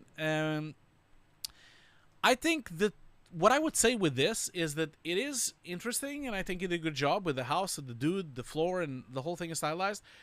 I just feel that it's I do feel that somehow if I was doing this, I would have put maybe different texturings and different details onto this machine. I feel the machine is very plain. It really, for me, I think it would have been nice if it had more details into it and would have maybe more textures into it. It looks a bit unfinished, the middle machine. But that's only, my opinion is like that because when I see the whole thing, everything else is quite nice details on it, and then that thing doesn't. And so that's why it's sticking out to me, because the whole rest of the thing is looking much more detailed and nicer. So it just looks a bit too flat, I would say. So yeah. Okay, cool. So then this looks really nice as well. You did a good job with that shot. That's the house in the back, right? No, it's something else. I think. No, this is more like. Didn't we saw a house like that on another shot? No, maybe I'm wrong. No, we didn't. No, sorry. For some reason I thought I saw that before. I didn't. No, that didn't show up anywhere else. So yeah. So that's nice. I think you did a good job. Nice depth of field. Nice looking shot. Yeah, it's cool. I like it. So okay, so this shot. What's going on here? This is part of the first, like the first with the astronaut in the cockpit. It's part of the same show. Oh, I see. You definitely have a problem of feet going through the floor. This is a problem. This is a recurring problem you have on your projects. You see, this dude is also going through the floor as well. Yeah. So, and I'm afraid I have to tell you, since this is not a production shot, it's a personal shot that you're doing, you should really try to fix it, because when we're doing personal projects, we have more time and we should fix things. So be careful with that, with collision. I know it's tricky and it's very difficult, but it would be nice if you could like fix that somehow. Other than that, like, I think the shot looks cool. I would say that you're again with this uncanny valley. It's neither stylized, but it's also not for real, because for it to be stylized, it would have to have a more dramatic lighting and maybe some glows, and it had to have a more Tron-looking thing going on. But then for it to be real, then you're missing so much detail. Like these little things on the wall here, they should have micro scratches. They should have textures. The whole thing should have more life to it, and also the things should be round, the polygonal. You see, you can see the polygons on the roundness here. It doesn't have enough facets to be an actual 3D round thing. They would never make it like this in reality. So I just feel that it looks too clinical. It's missing, when you look at metal, like pure aluminum like this, it's never clear. It's not a mirror. You see the metallic texture surface. You see the little hints of just being brushed and being cut and being processed by a machine. There's stuff there, and I think so you need to make a choice: either make it more stylized or you need to make it more real. But you can't leave it in between, because again, I look at this and I think it's incomplete. I think it's unfinished. So yeah. So yeah, I think I'm going for more a stylized option more than realistic. But then go for it. But then go for it. Go more stylized and put more things that would produce a more stylized look, and that would come from maybe lighting and maybe having some more random glows and some random lamps and other things that would give it a more sci-fi look. But then it would hide some of these things that you're. But nothing prevents you from introducing more textures into things as well. So you could definitely do that as well. From a modeling point of view, I think, like we saw, the foot shouldn't go through the floor. But also, this is really strange that they would construct this and this line would go in and then it would be cut here. So be careful with these kind of design things, because it's just weird. Why would they raise the floor? I don't know. Maybe I'm just thinking out loud here, but it just looks strange to me that they would raise the floor like that. Okay, so Oh, we're almost done. Ah, yeah, this is the last one. Okay, Yeah, that's it. cool. Yeah, this is just like an So artistic choice for the end. yeah, it's really nice. I really like this. It's a really cool thing that you've done here. And then you have a little nice logo with your Instagram and your Twitter. So if people want to follow you, here it is. It's on the screen right now. So I'll definitely follow you after we do the stream here. So yeah, if you guys Perfect. on the Thank you. chat want to follow, go for it. Cool. So that's it. Do you have any more questions? That is it? No, I would like to ask you, like, how do you find, like, because the thing I struggle the most is, yeah, finding a balance between, well, like when you see a shot and you are like, okay, I'm done after spending 4 hours on it, or like, would you, because it's like a rabbit hole sometimes, like you think you are done, but then there is always like infinite details that you can work on. Yeah. So like, when do you see a shot and you are like, okay, I'm done with this? Oh man, that's a tough question. You know why? Because I don't think I've never been done with anything. Nothing is really finished until you didn't need to deliver it. I think Yeah. I don't believe I've on my entire 25-year career I've never finished anything, you know. Everything I've done at the mill, everything I've done at Rebellion, everything I've done at Sony, everything I've done at Ubisoft, every single company I've worked for, every single project I've done, either being a cinematic, a commercial, a film, a short, I never finished to the entire quality I wanted to, and there was still something to go for. And often we would be working on it until the last very moment until we had to deliver. So I don't know, man. It's a difficult question because there's always something you can improve. Always. There's always a texture you can improve. There's always a little bit of animation you can make better. There's always a little bit of better skin on something. You can always maybe tweak the animation a little bit better. There's always something you can do. Yeah, like Rodrigo is saying on the chat, you abandon things. That's how I feel as well. Basically, I deliver exactly. and I have to abandon them, and that's it. And I have to forget about them. It's a hard thing. I do think that looking at your showreel, I feel you have a lot of unfinished things, a lot of things that I feel that you are not done with. You know, if I'm really being, let's say that I'll do an overview of the entire showreel, thinking about, okay, is there anything in the showreel that looks like it could be finished, or that I feel that it could be finished? You know, like I feel like if I look at your showreel, I feel like your first shot with the showreel text, that looks fine. I think I would believe that it's finished. That's fine. I would believe that you've delivered it. The first one, we've discussed the problems, but I think it could be finished. I think it could be good enough to be just delivered, and that's it. It's in a good place, I think. And so, could it be improved? Yes, it could. But it's already looking cool. The next shot here, no. I don't think this is finished. I think this looks unfinished, and it doesn't look good enough to be on the showreel. Unless you finish it. Then as I go along on the showreel, this, yeah, it looks fine. I mean, I'm not happy with the feet going through the floor, but hey, fuck it. It's done. You know, it's finished. It's nothing I can do about it, so it looks okay. This one, yeah, it looks fine. I mean, yeah, it could have depth of field, but I can live with it. It's looking good. It's almost about, like, how much can I live with it? You know, it's like, these shots look good. And I think they look okay. It's fine. Then we move on to this one. Yeah, the scale is a bit wrong, but you saw, I got fooled. I thought it was fine. I thought, when I looked at it, I thought, oh, this looks cool. Because I never really thought that you wanted scale. I thought this was a miniature, that's it. And so, you fooled me, that's fine. I mean, I think it's ready to be delivered. And this one, no, not really. I look at, and I see so many mistakes and so many problems. I don't believe this is finished at all, and I think you can do better with this. This one, yeah, looks finished. I mean, peculiar thing with the fire, but I definitely understand that it's a choice, and it looks great. So I couldn't believe that this is finished. Could it have been better? Yeah, of course it could be better, but, you know, I think it's finished. This one, definitely, I think it looks cool. It could be better, but I think it already looks quite nice. This one as well, could be better, but hey, looks great. This also looks great. This also looks great. I mean, I could definitely believe that this is done and finished and delivered, and I'm happy with it. This one, kind of. I really don't like this graying and the outline and the white. Looks like a mistake, so I don't believe that this is finished, and I think you could have done better. Now, these ones, they look fine. I can believe that this is all finished.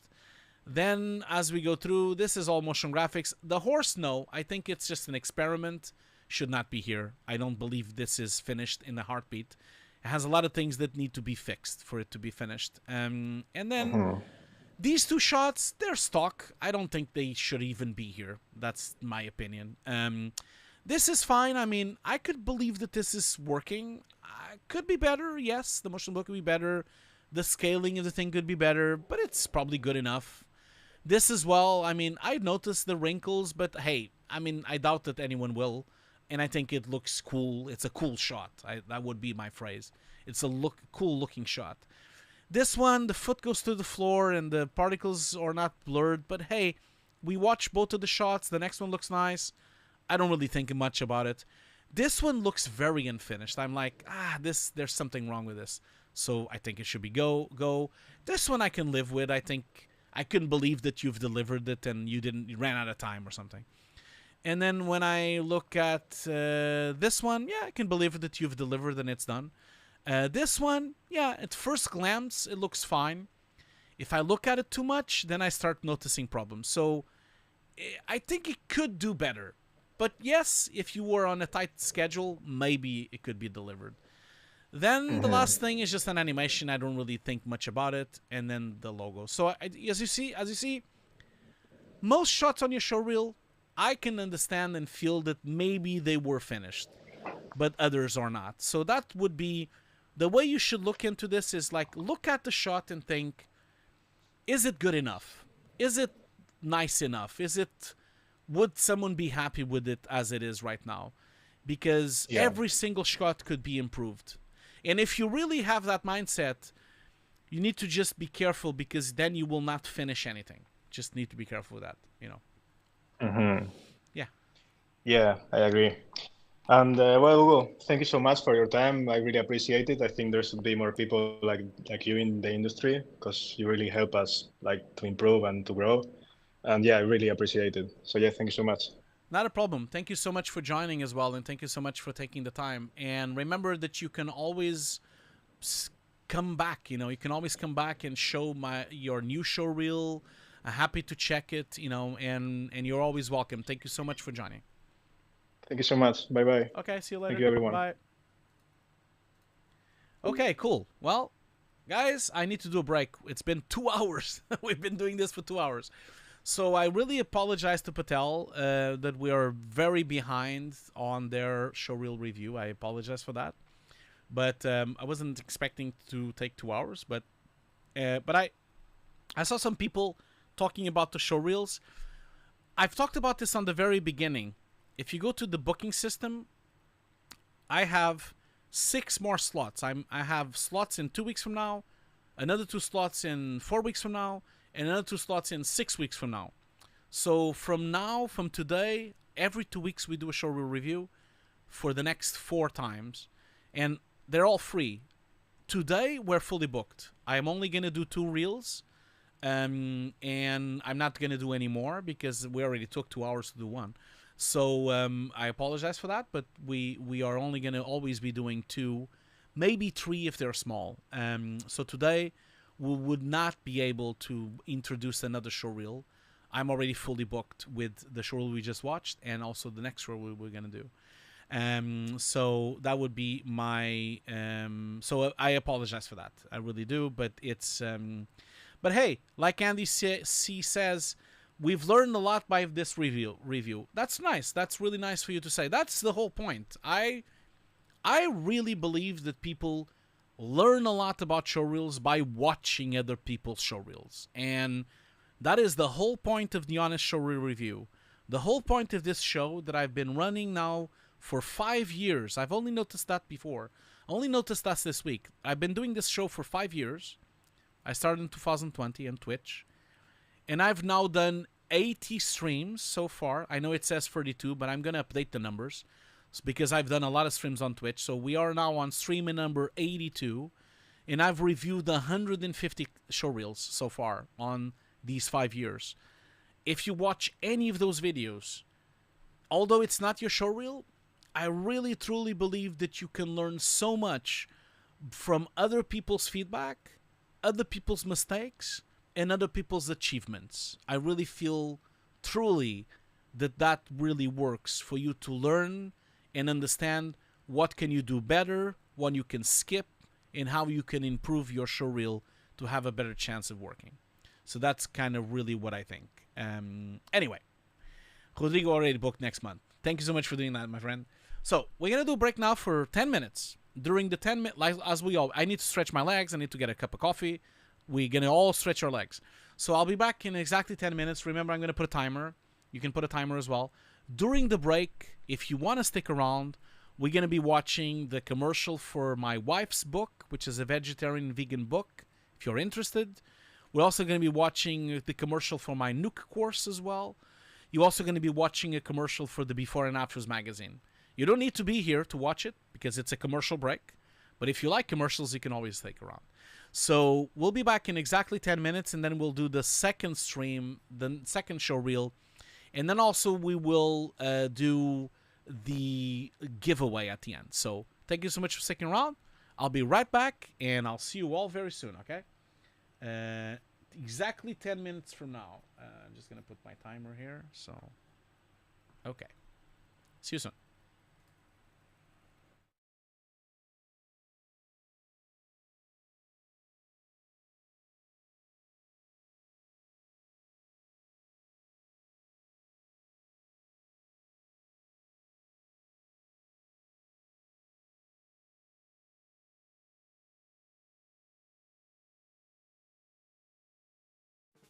Hello everyone! I'm super excited to give you a glimpse of my first cookbook, Green Recipes for All, featuring over 50 dishes inspired by amazing Mediterranean foods. Inside you can find recipes made with a variety of fresh, healthy and versatile ingredients and popular plant-based products. These are great choices whether you already follow a plant-based diet or simply wish to cook a few weekly meat-free meals to reduce your overall meat consumption. In the book, you'll find a wide range of new and exclusive recipes, from soups and big salads to main courses and desserts, as well as some of the most popular recipes here on my channel, such as the perfectly cooked non-stick rice or the tabbouleh-style bulgur and mixed bean salad. Not forgetting a new version of the delicious tofu chocolate mousse.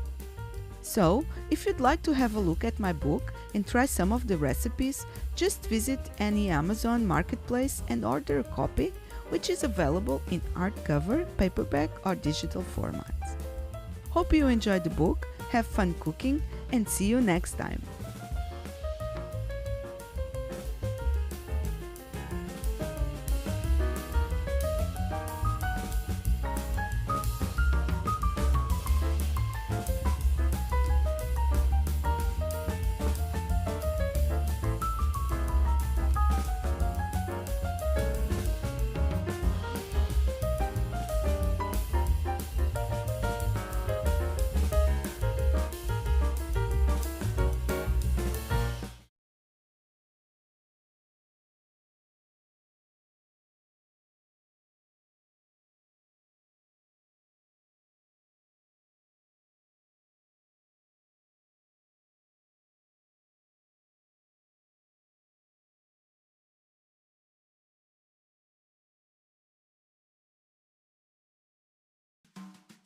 Are you interested in learning compositing? My new course is currently 50% off.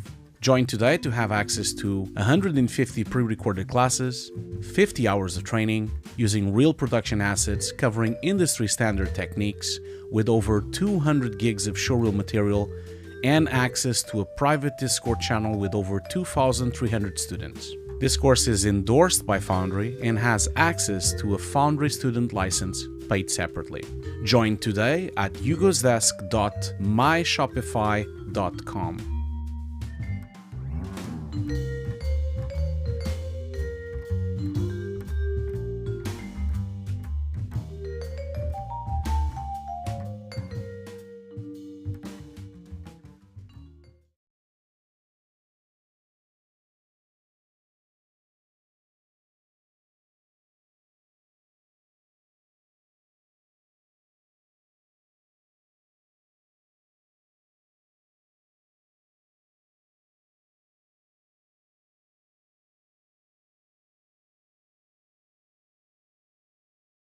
Befores and Afters magazine is the monthly print mag from VFX journalist Ian Fales.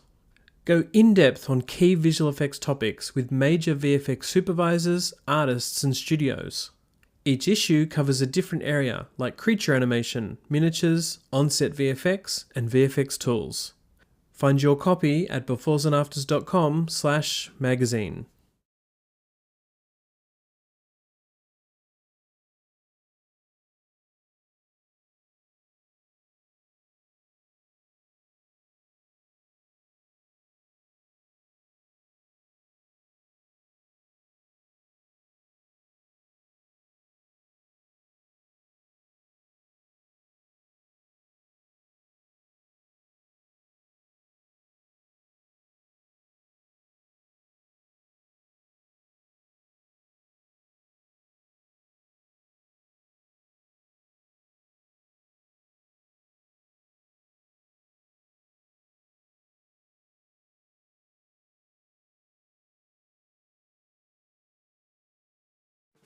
Hello everyone! I'm super excited to give you a glimpse of my first cookbook, Green Recipes for All, featuring over 50 dishes inspired by amazing Mediterranean food. Inside you can find recipes made with a variety of fresh, healthy and versatile ingredients and popular plant-based products. These are great choices whether you already follow a plant-based diet or simply wish to cook a few weekly meat-free meals to reduce your overall meat consumption. In the book, you'll find a wide range of new and exclusive recipes, from soups and big salads to main courses and desserts, as well as some of the most popular recipes here on my channel, such as the perfectly cooked non-stick rice or the tabbouleh-style bulgur and mixed bean salad. Not forgetting a new version of the delicious tofu chocolate mousse. So, if you'd like to have a look at my book and try some of the recipes, just visit any Amazon marketplace and order a copy, which is available in hardcover, paperback or digital formats. Hope you enjoyed the book, have fun cooking, and see you next time.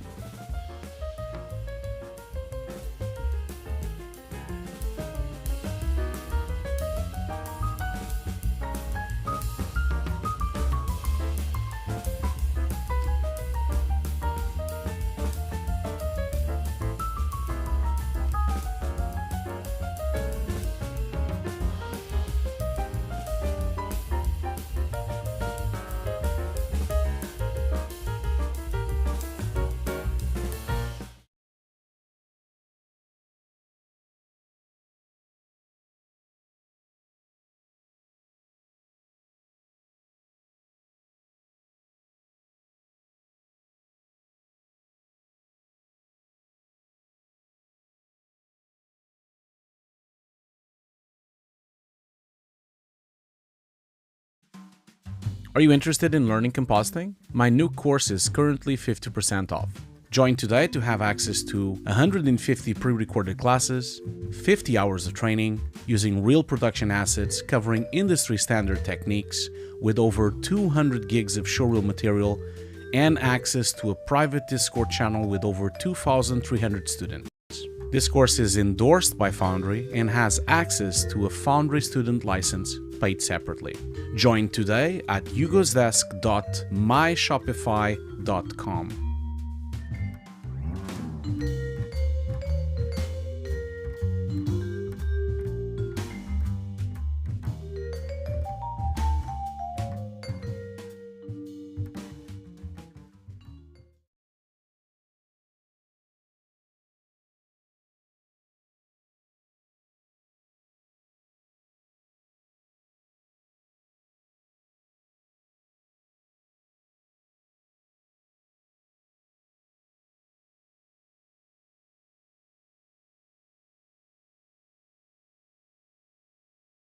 Befores and Afters magazine is the monthly print mag from VFX journalist Ian Fales.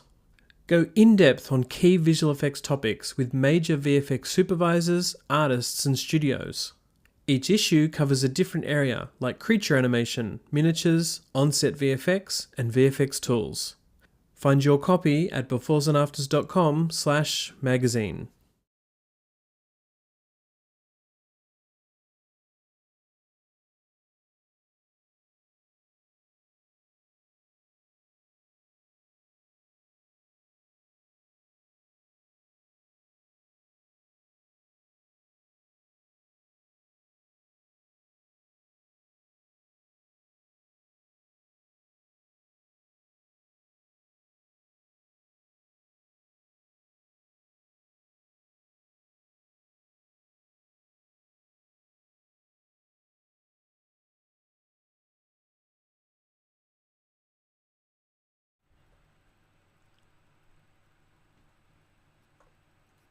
Okay, we are back. We are back. Wait, sorry. My timer is going through. Just like switch off my timer here. Yeah, don't need the timer anymore. So thank you so much for sticking around. I do apologize to Patel that it's so late already. I am so sorry. I'm just gonna answer a few questions if you don't mind, Patel, because I think they're quite important, and I'll try to make them quite short as possible. So early in the stream, oh sorry, I can't. Why can't I move my mouse? That's peculiar. I stopped being able to move my mouse. Why is that? Oh, wait a minute. I think my... Is my stream going? I hope so. Yeah, I think it is. Okay. Yeah, so sorry. DaVinci just crashed on me. So I was going to answer the question from a very early question in the beginning of the stream, which was from Sonar Yamak. I hope you're still here. So your question was, I have a quick question. About that recently, that there has been technology developments in the visual effects industry related to artificial intelligence. My question is, should we still learn roto-in keying? So, Sonar, my answer to you is yes, you should still learn roto-in keying, but you should also learn roto-in keying with machine learning, copycat, and AI tools. So, roto-in keying is not going to go anywhere because the sheer fact is that every shot is different, and artificial intelligence and AI tools are still not completely capable of creating a complete perfect key or a perfect roto on any scenario, especially if it's a really hard scenario from a shoot. And so my advice to you would be to still learn it because you'll probably need it.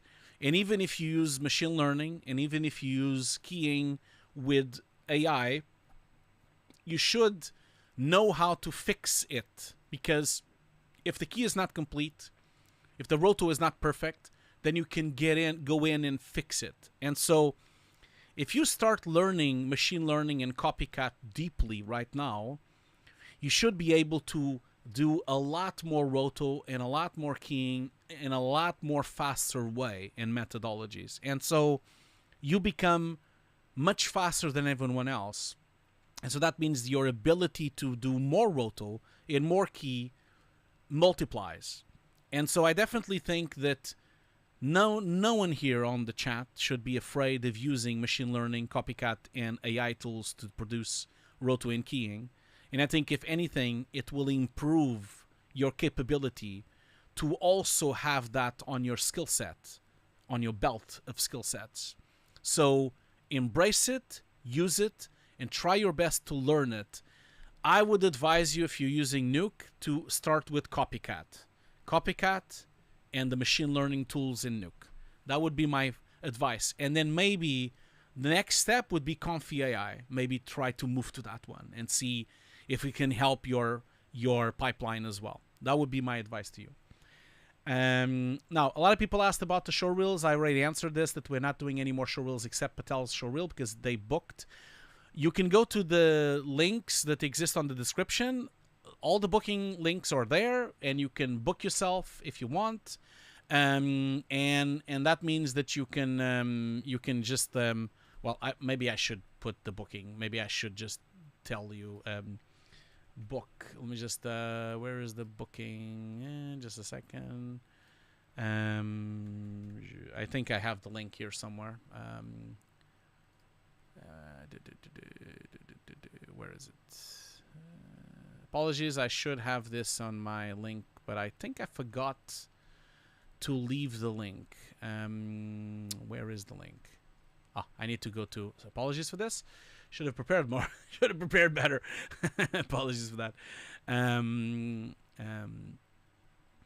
While I'm opening a page here, I forgot to mention that, of course, I'm going to open my mandatory green cola, as I always do on every stream. I'm not sponsored by green cola, but I just want to say that I really like green cola. It's an organic cola. It's much better on your teeth. It doesn't destroy your amylase on your teeth. And as you can see today, it's very confusing because I have a Sprite shirt and a green cola can. But I'm really thirsty, so I'm going to open it up. wonderful. Not sponsored by them, by the way. I want to really be clear about that because I'm not. I wish I was, but I'm not. Okay, so let me just go to the link here. So apologies, I should have done this in advance, but I didn't, and now I'm paying for it. So let's see here. So where is the link? The link is here. Give me just 1 second. I'm just opening it up. It's really slow. Okay, found the link. Here's the link. So I have the link here on both chats now. So if you want to book your appointment for the showreel, you can book it there. Always remember that if we don't have a booking, if no one shows up on the booking, we will still do the booking. We will still do a spontaneous showreel review. Today we had 2 bookings, so we're not doing that today. Okay. That was a great question, by the way. Thank you so much for the question, Sonar. That was a great question. I mean, I think there's other questions here. Always dreamed of joining NPC and Jellyfish. Yeah, I worked on both, man. I worked on both. No, I'm an NPC, but I worked for Technicolor. That is a shame that it's gone. Yeah, okay. Let's go through the showreel. Maybe I'll answer some more questions at the end. If you guys have more questions that you think I've missed, maybe just post them again. I do apologize for that. So maybe just post them again because I'm going through the chat here, but there's so many comments here that I don't really know if I missed anything. Let's just double check here. Did I miss anything? There's a lot of comments, but not really questions. But yeah, if you have questions, just drop them and maybe I can do them at the end. But Patel said he sent 2 more videos. Oh, okay, so you've sent more videos today. Sorry, I didn't saw that because I downloaded them a few days ago, so I need to go and check them then. Next time, please don't do them so on top because now I need to go and download them. So just give me a second. Okay, so where is the file request? Where is the show? You said you sent me 2. Okay, let me just double check here if I can find them. But you've sent the showreel before, right, Patel? You did that before, so I think maybe if I go here, okay, showreels by BenQ, and one thing I feel really bad about this, by the way, I really wanted to say this out of the bat. I completely forgot to mention BenQ on the beginning of this stream. I'm gonna be really honest. I really completely forgot that they sponsored this stream, so I do apologize to BenQ, really in the bottom of my heart. I always mention them, and I completely forgot to mention them in the beginning of the stream. But I really wanted to say that they are the sponsors of this stream. The reason I forgot, I think, is because I'm so used to do the radio show, and the radio show does not have sponsors. And so I think I forgot because of that, because I'm so used to not having sponsors that I completely forgot to basically show the sponsor commercial and also to mention them as well. So I really feel bad about that. I'm really sorry to BenQ, and so I'm going to play their commercial now because I think I owe it to them because I should have played it on the break, and also I should have played it on the beginning because they did sponsor these streams. And without a doubt, without the support of BenQ, we wouldn't even been doing these streams. So they've supported now 32 streams, and I cannot thank them enough for supporting my channel so much. So I'm gonna play their commercial and I'll be right back.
Okay, thank you so much, BenQ, for that amazing support, and I again really apologize for not showing this commercial before. I really have to send them an email and apologize for that. I'm so used to the radio show that we never have a sponsor on the radio show, so I just like completely forgot. Genuinely sorry about that. Okay, so I'm on the folder here. I'm trying to find your new stuff. Sorry again. I want to emphasize this to everyone. Next time someone sends things, please don't do this. Like, please don't send me things last minute like this, because it just becomes a problem, because I have to download it and I have to like go and find them, and we're just losing time with that. So I do apologize for that.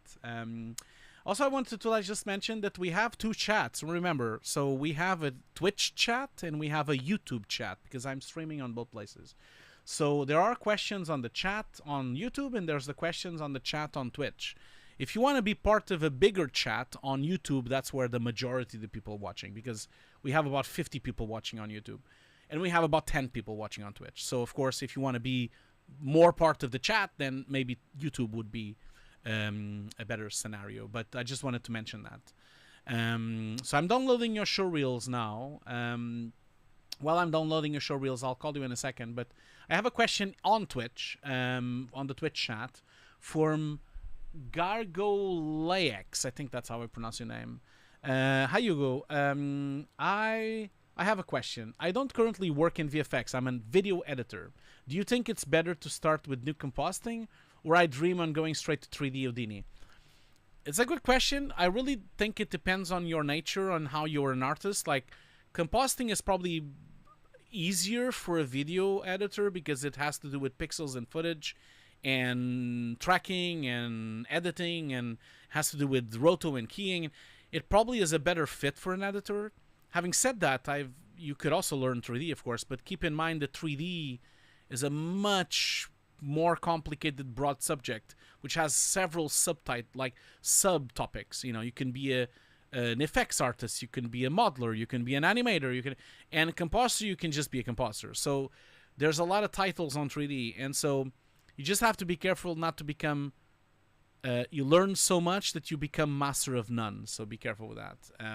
So that would be what I would advise to you. Maybe have a look at compositing and see if you like it, and if you like compositing, maybe then move on to lighting and rendering. Maybe do that. That could be a good way to a good fit. Having said that, of course, if you are a really good 3D artist, then go for it. You know, that would be what I would answer. Yeah, you've also written on YouTube, so that's my answer, of course. I hope I helped on your answer. Okay, so let's bring in the last reel that we have and see what we're doing. Oh yeah, the call. Oh man, sorry. I need to fix, because the meeting is over, because we are so delayed that the meeting is now over. So I need to go to the schedule and prolong the meeting. I do apologize for that. I really do apologize for that. I think it's because the timing is over. This is such a silly thing that it goes away. Okay, I'm gonna do something that I really hope no one joins the call. So I'm gonna just like tell Jenil here to join this call. Here is the link, because I don't think you can get in again, because it's kind of like, yeah. So I think because we're so delayed that I think you lost the call. Let me just double check here. Apologies for this. I know this is not riveting, but okay. So I'm going to share the link on the chat. Please don't come into the call, okay? Just Patel comes into the call. I just want them to come in, okay? I don't want everyone to come into this call. So please do that. Hope you do that. So let's see here if I can still do the call. If not, we're gonna have to do a new link. I need to now that I know that this has happened, I think next time I need to make the calls to last longer. Apologies for that. Okay, so yeah, so I'm joining the call now. Yeah, I can see that he's here. Yeah, so everyone else I'm gonna delete the link. Okay, don't come in. So I'm gonna bring them in, but don't come in, everyone else. I'm gonna just like delete the link. Okay, so I'm gonna remove the link from the chat so that no one else comes into the chat. So Jenil, thank you. Jenil, right? Is that how I pronounce your name? Yeah, that's correct. Okay, cool. First of all, I really apologize for the huge delay on this stream. I'm really sorry about that. That's true. Yeah, I'm really sorry about that. I really didn't mean for it to last for so long. The last call, but it often sometimes these things happen. Sometimes it becomes a bit longer. Okay, so before we even start, because I want to put the video looping so people watch it. Which one is the main show reel so that I can put it running? Is it the original one you sent before? So the original one contains the work from the company I work for, the Rocket Science VFX. Okay. Uh, and the other two are like all my personal works. Okay. Should I start? Which one do you want me to play first on for everyone to watch? The original one. Yeah. Okay, cool. So I'll put it on the screen so people can watch Sure. it. And I'm also going to. Oh, it's not this one. Sorry, I'm opening the wrong one. It's that one. Okay, sorry. And sorry for the confusion. No. It's okay. It's not a problem. It's not a problem at all. So okay, I'm gonna share my screen so that you can see me clicking about. Sure. And so. Screen one, screen two. Okay, so I'm sharing my screen. You're probably seeing it. Oh, it's gone now. You're probably seeing it now, right? You can see your showreel, right? Yes. Okay, cool. I'm gonna put it on the screen as well for people to watch it. So I'm gonna just play this in loop. Well, I'm actually gonna put a loop here on it. Okay, here we are. Sorry for the delay. So why don't you tell me and start by telling me, I'm gonna put myself on the top there because I don't want to cover your text. Why don't you tell me a little bit about yourself, my friend? Tell me your name, where you're calling from, and what do you do? So I'm Jenil Patel and I'm calling from Toronto, and I'm an FX artist, and I worked for Rocket Science VFX for an year. But after there was strikes and everything, so I lost my job. And now I'm working on some new projects. Like I had a couple of freelance work, and now I'm working on my showreel to make it better and gonna get to the industry back on legs. Cool. And so you're still living in Canada? You're still in Canada then? Yeah, I'm still in Canada. Yeah, Okay. Are you planning to stay and are you yeah, I'm planning to stay. Okay. Like, and I'm open to move like anywhere in Canada wherever I get a good opportunity. Okay, cool. And so this showreel that we're watching, the one that you first sent me, this is the showreel that you're currently sending out to get work. Is that the one you're using? Yes. Okay. And how's that going? Like is it you're getting any response? Anyone contacting you? How's that going? Not so good because I have only the problem is with me is I just have 1 year of experience, Okay. and that leads me to like junior artist, but there are no much junior artist or positions open out there. I see. So I'm just going and applying for a senior and mid artist with this reel, Yeah. and I think that's not getting me there. I see what you mean. Well, Yeah, I mean, I have to say, I would, you've only started working a year ago. Is that the case? yes. As an FX artist, I have just worked for an year. Before that, I have worked like for 2 years, more than 2 years in India. But there I was like a multimedia artist. I used to do compositing, match moving, FX, video editing, everything. Like it was not so big company. It was a local company based in Ahmedabad, India. I see. So I I used to do multiple tasks. I must say I'm very impressed by this showreel. Thinking that it's a year, this is very impressive work, my friend. For you to Thank you. be doing such big shows and such big productions and have so cool shots on your showreel with 1 year of experience is definitely really cool. Like Yeah, and the quality of the work is really stand out. So yeah, cool, man. thank you. And I'm really sorry that you're not getting work. Like, I mean, I know that this is a problem right now, a worldwide problem, and it's Yeah. even I don't have work either. So there's like a lot of, even in London, there's problems as well. There's some light around the tunnel. I do think that we're gonna get quite busy at some point this year. Sure. I do think so, because there's a lot of production coming in, and a lot of projects starting to pop in, and I think we're still suffering from the a mixture of problems coming from COVID and the strikes and the delays that produced. It's like a snowball effect that we're still feeling today. And then the Yeah, that's true. uncertainty, the uncertainty in the economies, and the uncertainty with AI as well, in artificial intelligence. So it's a troubling times right now, but I do think that it's going to stabilize at some point. Not sure when, but I do believe that it's going to be this year. But maybe I'm wrong. Yeah, I've been wrong before, so I hope I'm wrong. I hope I'm right, but we'll see. Yeah, I hope you get right this time. Okay, so I have to say, like, all of this is completely production, really famous work. I mean, don't have Yeah. much to say about it. Like, but let's just go through so you can tell me a little bit about it It, anyway. it was really good opportunity for me. Like I joined as an intern Yeah, and then I turned into a full-time employee yeah, and I worked on 6 shows before I completed 1 year there. cool. I think, I mean, okay, so let's start with Poker Face, like with this first shot you have here. Sure. You did the Fire and Smoke. The Fire and Smoke looks great. Yeah. I would say that from my point of view, my personal point of view, nothing to do with you.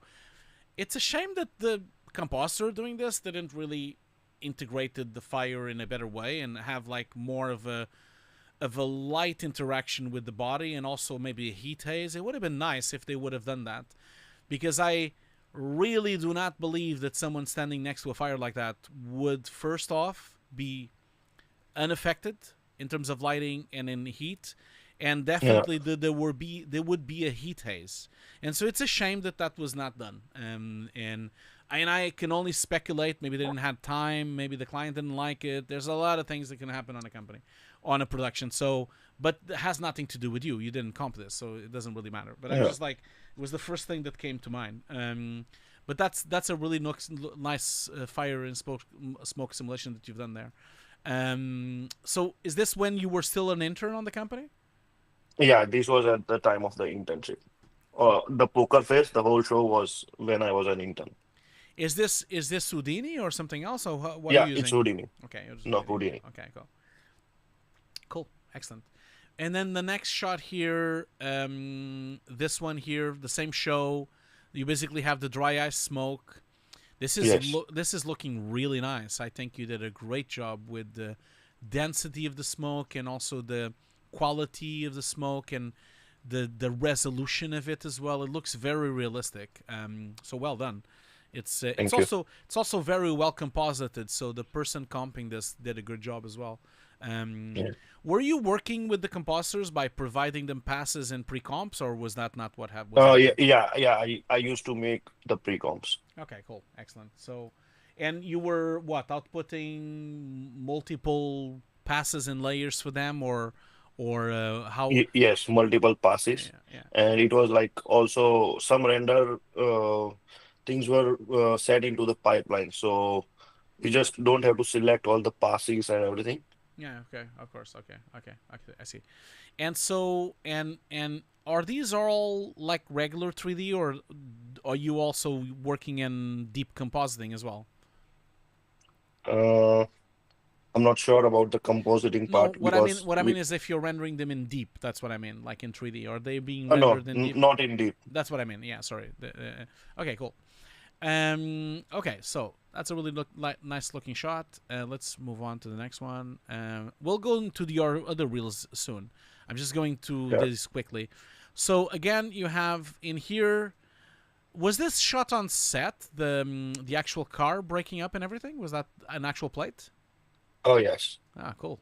That's a stuntman went all the way in here. Damn. Yeah. And it's a very little piece of fire that just opens up there. That's really cool. Really nice detail. It was more, but the shot got cut. Yeah, but also it actually had more fire. Okay, that's a shame. Yeah, that looks really nice, man. And then, of course, this is the outcome of it. I can see really nice detail and really nice smoke. Did you just do the fire? You didn't do the smoke? Is that the case? For this one, yeah. For this one, I just did the fire And and not someone the smoke. and someone else did the smoke. Yeah, some other artists did the smoke Okay. because we were really tight on the deadlines. Yeah. So there were two people working on separate things for I see. single shot. I see. Looks cool, man. And then this is the continuation of the same thing again. Yeah. Cool. That's nice. Cool. And it's the same thing, right? You just did the fire, nothing else. Like the smoke is not done Yeah, by you. fire and the smoke. So you see there are like two different shades of smoke. One is like a bit darker. Yeah, that's the gasoline That smoke probably. that Yeah. comes from another artist. Yeah. Yeah, that's probably the gasoline burning, and then the other smoke is just like probably the actual car burning up probably. That's really nice Yes. touch. Cool. These are, man, it's a bit weird. This is just nothing to do with you, but that fireman is actually being burned. So this fire is actually burning this guy. But hey. Okay, cool. And then you have some nice Gen 5 here for Amazon Prime. So Gen V. yeah, you did some blood splatters here, I can see. That's cool. Again, Yes. same kind of thing, right? Were you still an intern on this company as well? Was it the same company? No, this was after like half of the show. Some shots I was intern and some shots I was like in the game afterwards. Ah, cool, excellent. It's really nice work. Really nice fluid simulations and really fix blood. It's looking really realistic. The color is really right, and the thickness and viscosity of it, and the Yeah, splotchiness of viscosity. it. It's looking great. It's looking very realistic. You did a great job there. I'm sure they were really happy. This Yeah. is really good work. Very good compositing of your a fellow compositor as well. But yeah, even this looks fantastic. Look at that. Like the whole splatter staying on the floor, and then the thing that you did a great job here. This is really cool. I haven't seen this show yet, so I don't really know what this is about. This girl, like, what she sends blood splatters? Is that her trick? Is that Yeah. okay. So if you have seen The Boys, Yeah, I have. it's I a have. spin-off of The Boys. Yeah. So I've seen the yeah, boys. Yeah, so I've seen the people boys. have different powers and Yeah, stuff. yeah. Cool, man. Very nice. And then here, another thing I haven't seen, the Fall of House of Usher. So you did the rain. Okay, so where is the rain though? It's hardly seen. Okay, here we go. It's back there. Okay, I see. Yeah. So cool. You just see some glimpse of it. Nice look. And then again here the same. So when you say you did the rain, was it also the floor splatter raining going on here? All this splatter and Not everything? for this shot. Not for this shot. So they shot with some water coming in already, Okay, cool. but we have to make sure like it's looking seamless. The rain is looking seamless. Of course.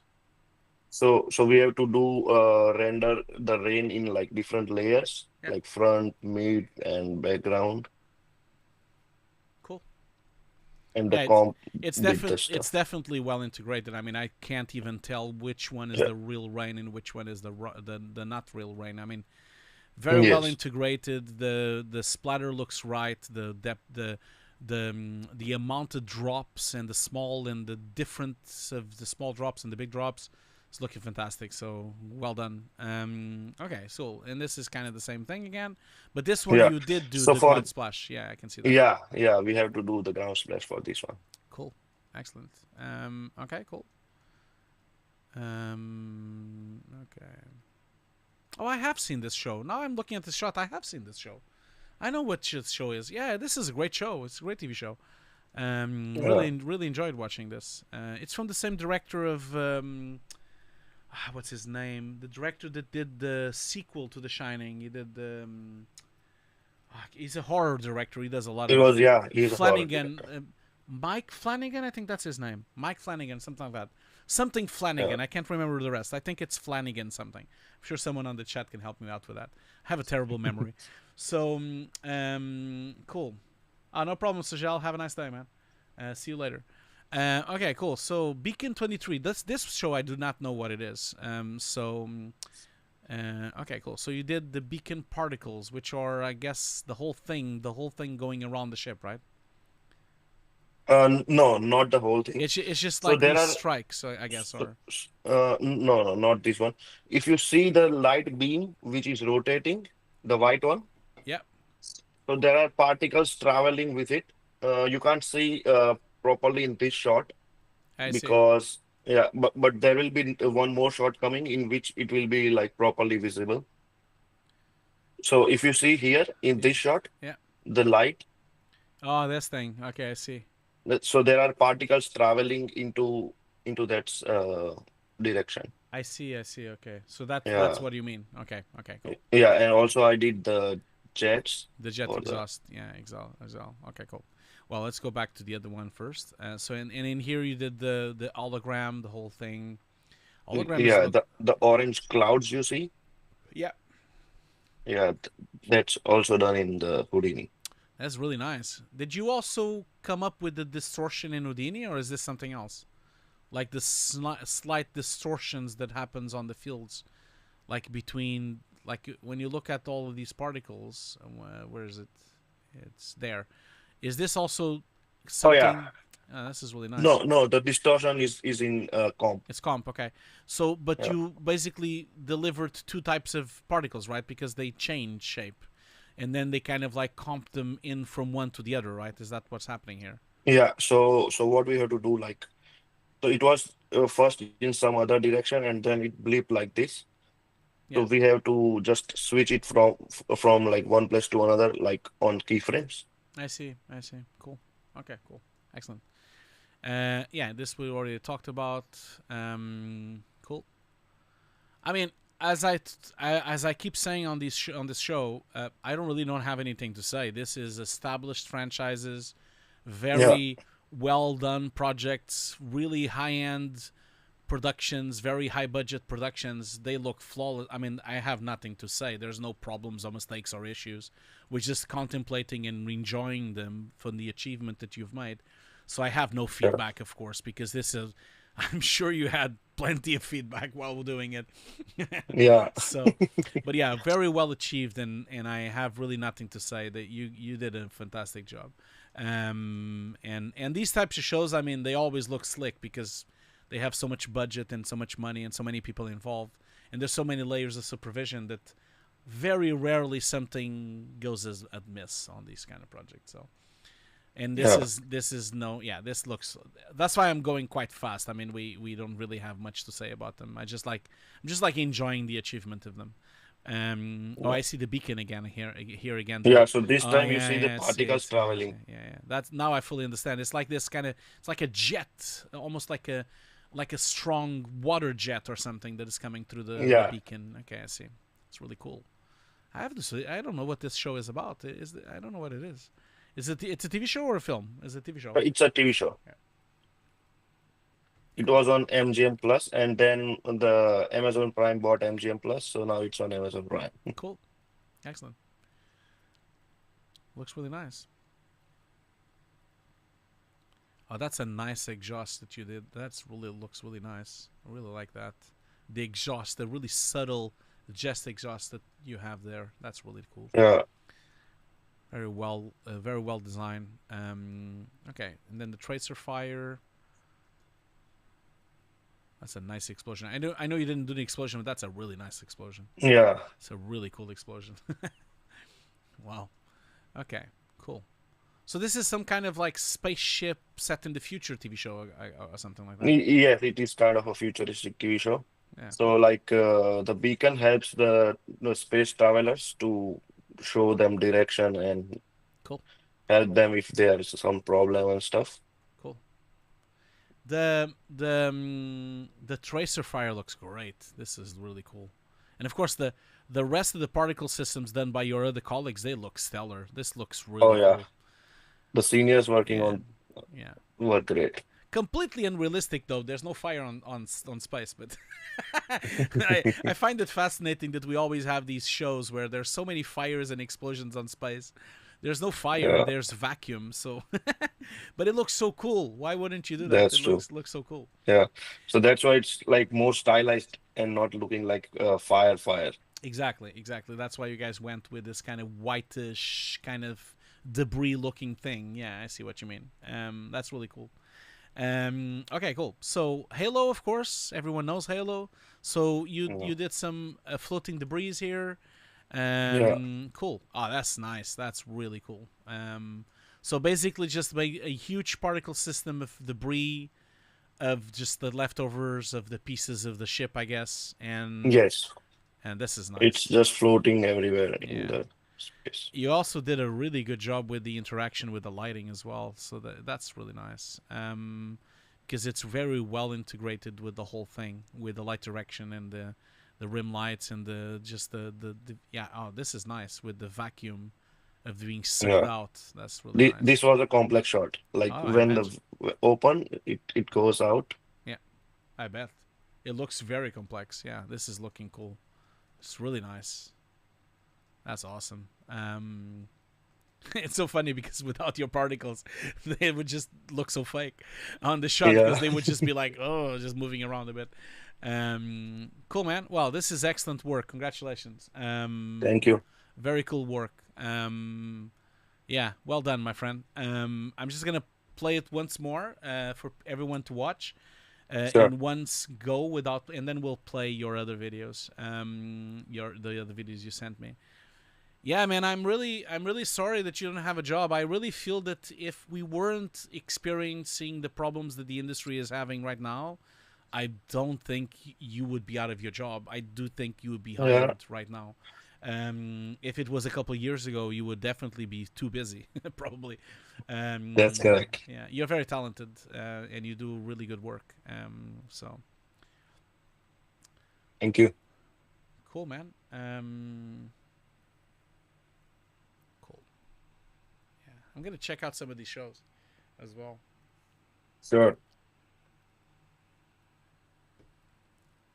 I've connected with you on LinkedIn. So like if you find some opportunity coming for me, then please let me know. Of course, don't worry, I will. I must say though, I'm getting dozens of those messages every day from people Yeah. asking me if I have work. I Sure. almost every day I get at least 5 or 6 messages from random people on LinkedIn asking, "Oh, do you have work? Do you have work?" So I'm even getting random messages from people that I haven't worked in a long time, messaging me if I have work. It's really a barometer of how bad the industry is going if I'm getting way too many Yeah, because messages. some days I see like there are openings everywhere, and some days I see like people who had job like last day, and today they are posting that I am looking for a new role. Yeah. I don't know what's happening exactly. Yeah, it's really problematic what's happening right now. I think it's just like there's a lot of companies that are fully booked and really busy, but then there's a lot of the middle and smaller companies that are really struggling. So it's complicated right now. Yeah. Okay, so which one do you want to do first? Do you want to do the? You sent me three Yeah, the things. FX demo reel. Yeah, That one? Okay, let's that open. that one, sure. Okay, cool. Let's open that one first. And so you were saying that this is not production. This is tests and personal work, right? Yes. Okay, cool. Cool. And so this is the stuff you're making right now, right? To add to your showreel? Some of the shots are like from my student Okay, cool. when I was student. Okay, cool. And so I must say though, like, as much as I understand that you want to show me this, like, none of these shots will ever compete with the ones you just showed me. Oh, for sure. So be careful not to put them together. I don't think they should Oh, be yeah, put yeah. together. Yeah. So, but yeah. So, I mean, do you want feedback on these? I mean, they are really old, For aren't sure, they? sure. Okay, but are you gonna go and change them? No, probably not, right? Not for this one, Okay. but maybe the fire one if you want, Okay. like me to change Because I do something. think that these ones do need some work. I mean, if you look at Okay. this first shot, I think let's start with the positives. I think Oh, you sure. did a really good job with the hit and the hole on the wall that breaks up and brings out some little pieces of debris of the wall. That's really looking really cool. What I don't like so much is when first of all, these rocks come through. I'm not really sure what they are, but they're really massive, massive rocks. So it's really strange who would throw these really massive rocks. When you throw a really massive rock, if you throw it by your hands, it arcs. It doesn't go straight because it's so heavy that you're arcing it to send it. So by you having them straight like this, it either was shot by a cannon or it was like a robot sending them or something. It is really peculiar that they would be so massive. They would travel on a straight line. So, you know what I mean? If you pick up a big rock and you send it to the air, it never goes on a straight line. It definitely it doesn't align with like a story. I understand. Yeah, so you should really think about that. That's the first thing that would make the shot more realistic. The other thing as well is when they break, what type of material are you trying to convey here? So I know why you're breaking them like that. What type of material are these rocks on? Is it a specific type of rock or a specific soft rock or is it a hard rock? What are you thinking? No, just the normal rocks like we found on some beach. Okay. It's that kind of rock. Okay. Yeah. First of all, I don't really believe, like looking at this wall, if you would have sent the rock to a wall, I don't think it would disintegrate so much. I think the rocks, because they were so massive, I think they would just hit the wall and fall. I think they're too big. Maybe they would break on 2 parts or 3, maybe, but they would never break up on so many parts unless they are a really soft rock. Like if it was like there are some rocks that do disintegrate depending on the type of rock. But if it's like a hard rock that you pick up from the floor from a beach, I don't believe they would disintegrate on so many little pieces. I think they would hit the wall and fall down. And maybe as they fall down, maybe they would break when they fall. So that's the first thing, that I think it's a bit strange that they disintegrate in so many parts. And then the other thing as well is the interior of the wall. So I see that there's a lot of debris coming out. So these are bricks. So bricks usually break in parts because they are hollow usually. They have like, well, depends on the type of brick, of course. If they are not hollow, if they are bricks of interior and they have actually stone inside of them or dirt inside of them, then yes, it would correctly do what you've done here. But I kind of feel that they would break up in a different way, almost like some of them would probably not break in such a strange shape. I think they would break in more parts. So you would have, because the exterior of the brick is a bit harder and the interior is softer, so you would have each of these bricks would probably do a little more geometrical breakup, and some of them would go inside. Some of the shells would go inside, and others would break out.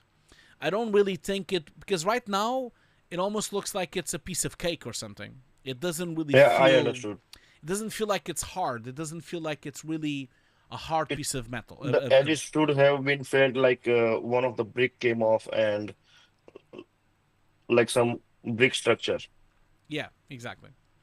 And then last but not least, your smoke starts really well, but I think it's very transparent, and I feel like maybe it needs a better compositing touch. It needs to be comped a bit better.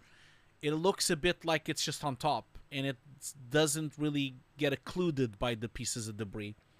Is this smoke on top, or is it being occluded? No, it's like the dust coming off. Yeah. Is it being occluded? Are you using the geometry to actually do cutouts on this piece of particles? Yes. Okay. It doesn't look like that. So it looks like either it's been merged in an incorrect way in compositing, or maybe it's just looks very strange being so semi-transparent. So yeah, so there's there's a couple of things that I would say that make this shot not as impressive as it could look like. So that's for this shot. Now for the second shot, for the fire shot here, I think you did a great job with the fire on the. I think the fire on the tree is quite cool. I think you did a good job. It's like enveloping the. It's basically just like kind of gathering momentum around the tree and kind of like taking over the entire tree. Now, I feel like the problem with this is that it's a bit. I know it's a test, but it kind of feels to me like the whole scene. It's just a bit strange because it's very poorly lit, and so there's that fire, and then you have the magma on the floor. But I'm not really seeing enough light to be lighting up some of the environment. I feel like it needs more light to. It's too dark. I think that's the problem I have with the shot. I think you just need to pump up the light a bit more. And I think also the fire, as it gets involved into the tree, I would really think that you need to have a more natural core of glow and a core of hotness of the fire. Because if you're such a low... this is such a dark shot that we even see the stars. And for you to see the stars, you would have to have a very, very low f-stop on the camera, or you'd have to have an incredibly high ISO.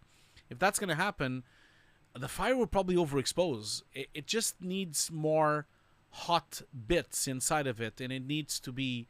And then, of course, as well, since you've done into all this trouble of doing the magma and doing the fire, I think you could have went in and done some heat haze as well.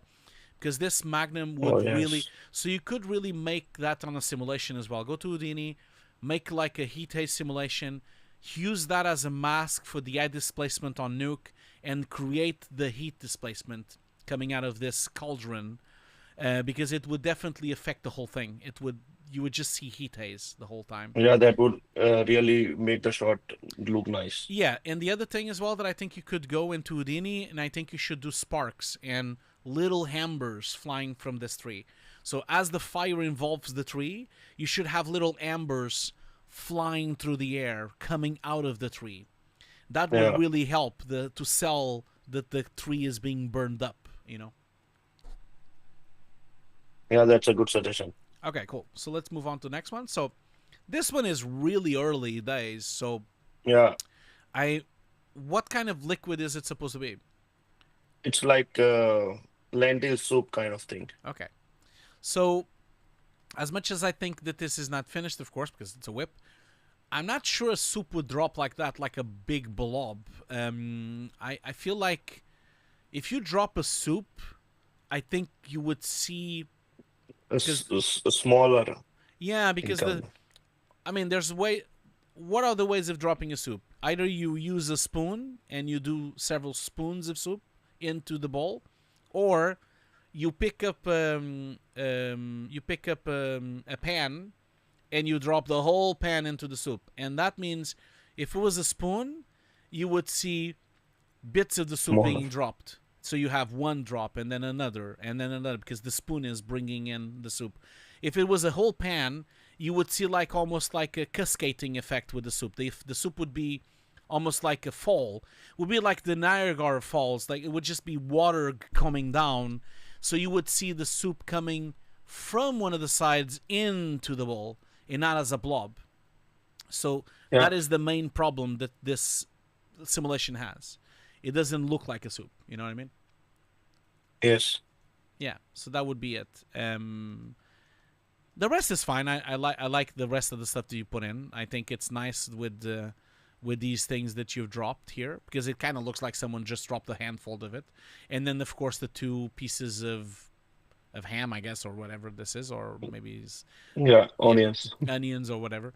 That looks fine as well. And then the rest is looking fine. I think it's just your initial simulation needs to be coming from a pan. The best way would be for you to go to Houdini and have an off-camera pan, a real pan simulating the thing dropping. So basically, just build it as a real simulation, and Yeah, just try this yourself. Make soup, and film yourself dropping the soup onto a pan and to a bowl, and you'll see immediately the reference for that. If you just shoot it yourself and drop, or go in on YouTube and try to watch a video of someone dropping a pan of soup into a bowl. sure. Although I must say, it would be very weird for someone to drop soup into a bowl from a pan. It would be much more natural to use a big spoon and spoon it into the pan, to the bowl. So, because that's normally how we serve soup. We Yeah, that's serve, correct. yeah, we serve it by using spoons.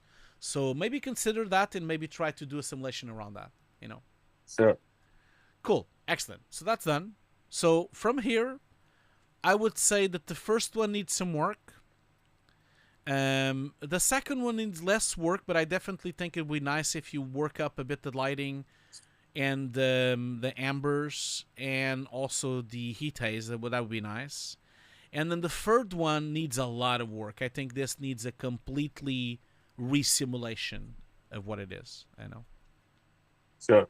So yeah, cool. Okay, so let's move on to the next one. So then you have, which one do you want? Match move, or yeah, it's the match move, right? Did you want to see? Yeah, match move. Okay, cool.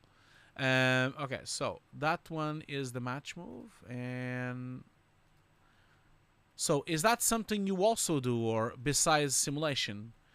So, so I know like pretty much of stuff. Like I'm into FX, but I also know little bit of comp. I have got like an award when I was student for match moving as well, Okay, cool. I see. and I do video editing and I see. I see. Okay, cool. motion graphics as well. Cool. Well, there's some nice tracking here for sure, and some really difficult shots. Cool, man. Let's just watch them first, and then we can go through it.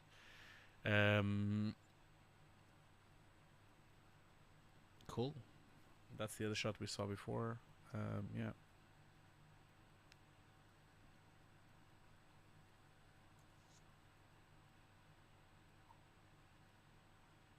Wow, that's nice. It's really nice. Are you planning to finish some of these, or are you still just doing tracking and that's it? No, I have like I'm planning to finish some of that, but this one I'm just tracking on that Yeah.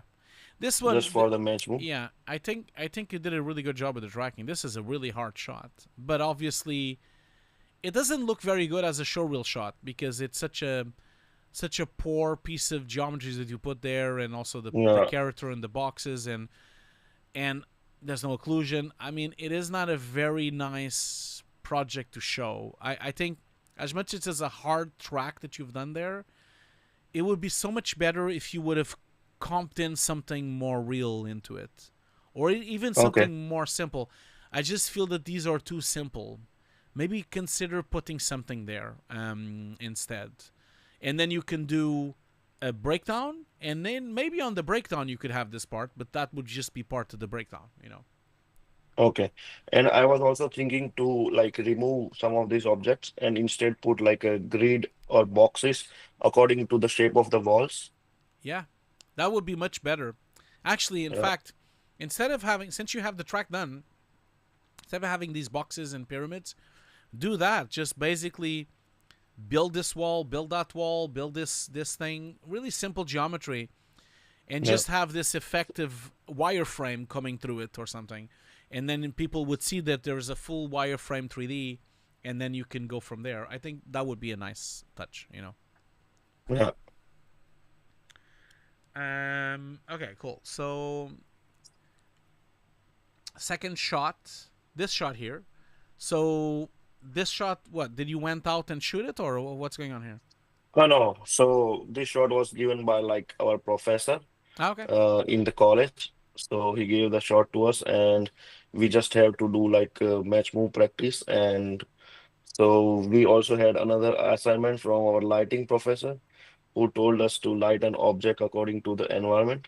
So I did both of the things compiled into a one shot. Okay.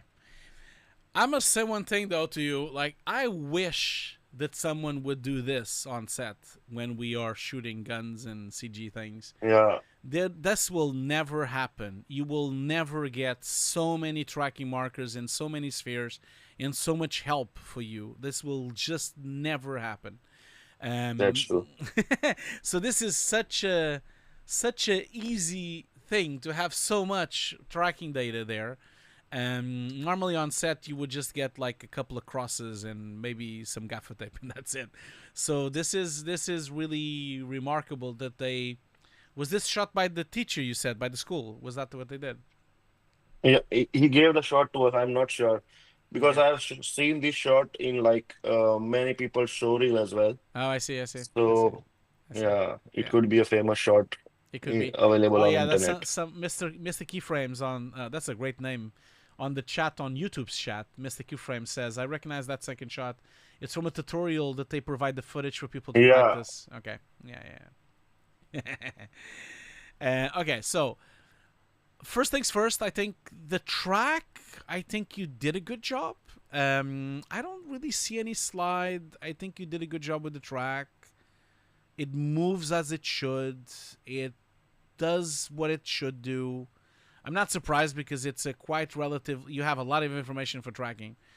Now, in yeah, terms of lighting and comping, you were saying that you had to put out an environment. I think from a lighting point of view, it's not integrated at all. I don't think it's well integrated at all. It needs a lot more diffusing. It needs the lighting needs to match more.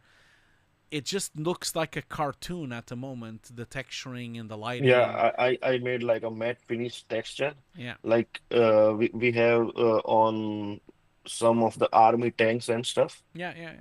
I understand which does that. not reflect I too much understand light. that. Yeah, But it requires a lot more work in terms of density. You need to like put in some better depth of field, and you need to use some haziness because she's quite hazed. You see, she's like there's like noise. atmosphere and noise around her. Yeah, This is all missing. The black points are a bit off as well. She doesn't have anything really black, and this is entirely crushed. It's just not well integrated. I think it needs a lot of work for it to be fully integrated. As a tracking exercise, I think it's good. As a lighting exercise, it's a bit of a failure. It doesn't really work, and it's not well integrated. So, yeah. okay. Thank you. Okay, so moving on here. So this is another difficult shot that I think you did a good job. I think my thing with this would be the same as the other shot with the pyramids and the squares. I think you could do a better job of showing your tracking by putting something there that looks better. And Okay. either finishing this staircase or at least occlude it so that it doesn't go through the floor, and at least have it in a correct place. I just feel like it doesn't help your thing to show it like that in such a rough such a rough animatic level. I think you could at least put a little bit of shading in it and at least cut it and maybe put a little bit of motion blur and maybe use just this section that you have here as one of the phases of your breakdown. I think it will be worth pursuing and doing a more complex job with that. Sure. Now in here you have the track again, so you're basically tracking the face and you put a circle. Are you planning to do something with this, or are you just like Oh no, trying? I'm just doing the track. Okay, I see. Okay, it's a very simple track, so I'm not sure if this really showcases your tracking prowess. Yeah. This one we saw before. I think like this one we saw before, and then this one you've put the tanks in. At least you see in here you made an effort. You put the tanks in. I think that's nice. I just feel that the other shots should also have something in them, even if they're simple like those tanks. I think it works really well for you to have something instead of just pyramids and squares and Yeah. you know. Even if you don't finish the shots, at least have something a bit better. There's something really strange happening there. What is that? Oh yeah, the tank is like there's some kind of weird motion blur thing going on the On the tracks, right? Yeah, something wrong here. It doesn't really matter. It's not a tracking issue, but I just noticed it. Okay. I definitely must say, having watched your particle systems reel and now watching your tracking reel, your particle systems and particles and work in production is much better than this. Like, so I think you are a much better Houdini and effects artist than you are of a tracker. Not that you are a bad tracker. I think you do good tracking, but the way you're Yeah. presenting the track is not well achieved. I think you could do better. You know, for example, in here you did an effort. You made something, although it kind of loses the track at the end. That's kind of jumping quite a lot at the end. I'm not entirely sure.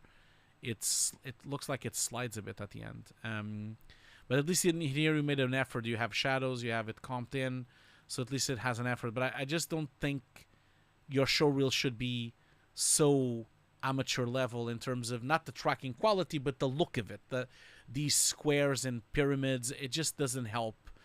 It almost makes it look like you just started last week. It shouldn't be presented this way. I think you should Okay. really make an effort to Yeah.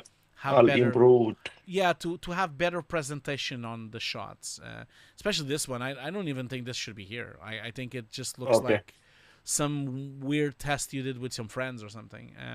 So yeah, so that would be it. So cool. Okay. That's it. We are done. Look at that. So So would I'll improve my match move reel, and I have written like the shots you told me, the notes. Yeah. So I'll try to improve whatever I have. Like some of the shots I have just finished them during my school days. So I'm not sure I but could improve those, but but you see, Patel, I don't believe that this will help you get. What I'm struggling with this when I watch your work here is that you already have an amazing showreel with production work that has been yeah, delivered from real projects and real work that you've done over the years, and it looks really good. I don't believe the shots you're creating in a personal level will ever help you more, because they will never that's be true. as good as these ones. Yeah, And because they looks like perfectly finished, combed and everything. exactly. And the whole thing with this is that the reason you don't have a job is because the industry is going through a phase in a really bad time right now. It's not because of the quality of your work. Your work is great. I don't Okay. think you'll get a better job by doing the other shots. I actually think it's going to hurt you, because it's almost like you've done production and then you went backwards to do school projects again. I don't believe you need those shots. I think you Okay. just need to send your reel to more places, even more, like really spread your field and send it to hundreds of companies, and try to really make sure you showcase your production work, and give it another try and send it to as many companies as possible to try to Sure. get hired, even in smaller jobs, even if it's commercials or corporate project or even small little gigs. It would be better than not working, of course. And I just don't think that the other work you have will ever compete with this. You know what I mean? I don't want to Yeah, sway that's true. you. Obviously, you're trying your best, but I just don't think they will never be able to be on this reel because they are not good enough. And so, I don't believe they will help you get a better job. I don't think so. But that's my opinion. Of course, you can do whatever you want. But I just feel that you've already established really high quality work here. Unless you can produce stuff like this yourself, with getting together with another person to comp it with a friend or something, I don't believe you will be able to compete. And that's going to become a problem, because when you send the showreels to get hired to get a job, Yeah. you're going to send this one. You're not going to send the other ones. You know what I mean? Yeah, that's for sure. Yeah, exactly. I was just making my match move reel because last week I saw some match move and tracking positions coming out. So I thought, why not try into that too? Well, So that's different. That's a different conversation. If you're really yeah, desperate and you really need a job, of course you should try anything you can. But then what happens there is that you are probably, if you show that showreel, no, no, I'm the not. matching showreel is not good enough at the moment, and it needs a lot more polish for it to look good enough.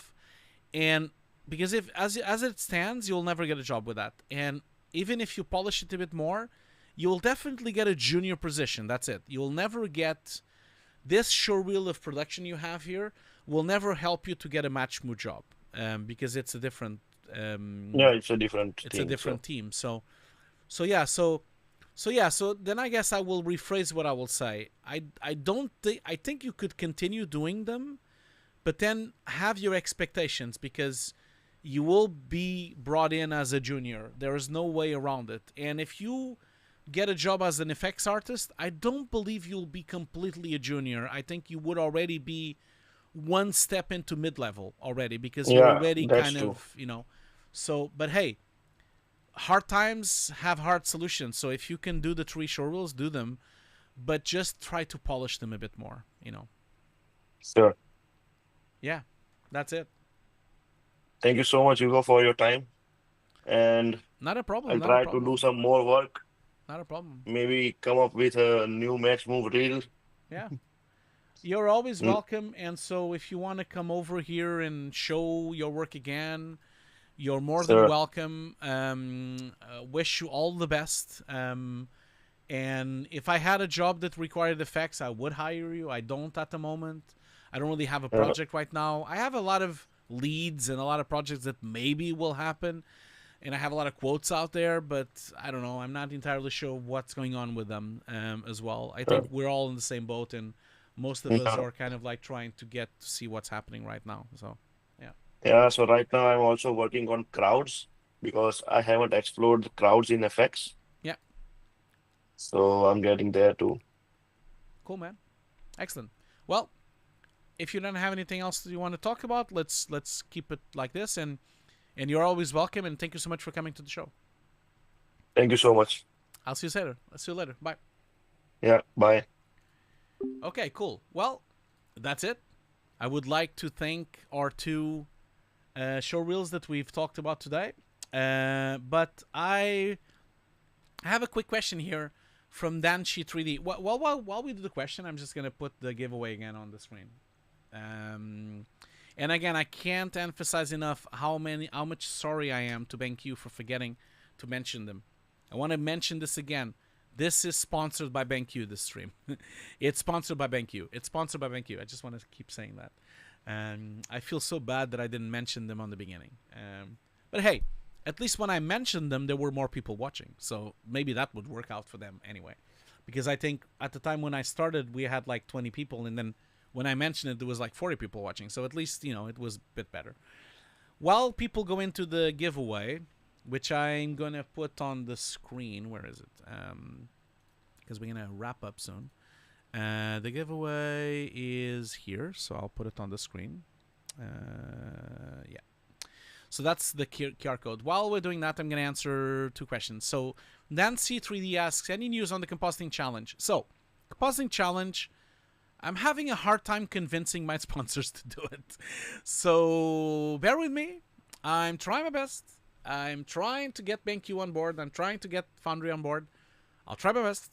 No promises yet. I don't really entirely know if it's going to happen. Okay. Yes, you're right. I should put it on the corner, really. That's what I should do. Logan Bourne, great name, says, I have a question. As someone in the early 20s, I know both industries are struggling with layoffs. But out of the VFX versus the games, which industry would you suggest to go? Long-term success. I must say that right now, I think the games industry is probably in a better place than the VFX industry, I would say.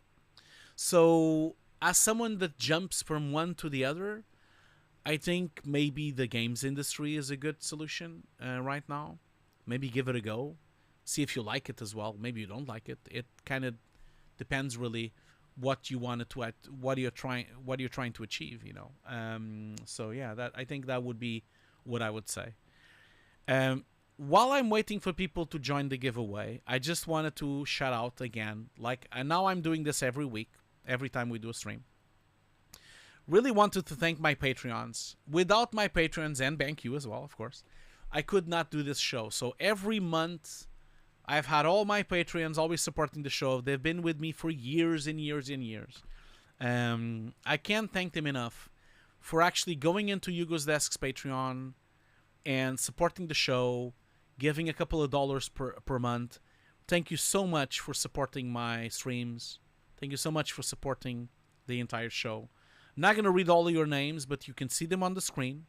I am going to read the names of my upper level Patreons, since they pay a lot more and they support the show for such a long time now. So I really wanted to thank Andrew and Winter, Ben, Daniel, Feliz, Hiroshi, Kasuma, Perty, Pete, Peter, and this left. Fizzle Fig. I think that's it. Wow, I can't believe I have 4 Peters there. That's quite funny. So again, they are the highest supporters of this show, and so thank you so much. Without you, I couldn't even do any of this.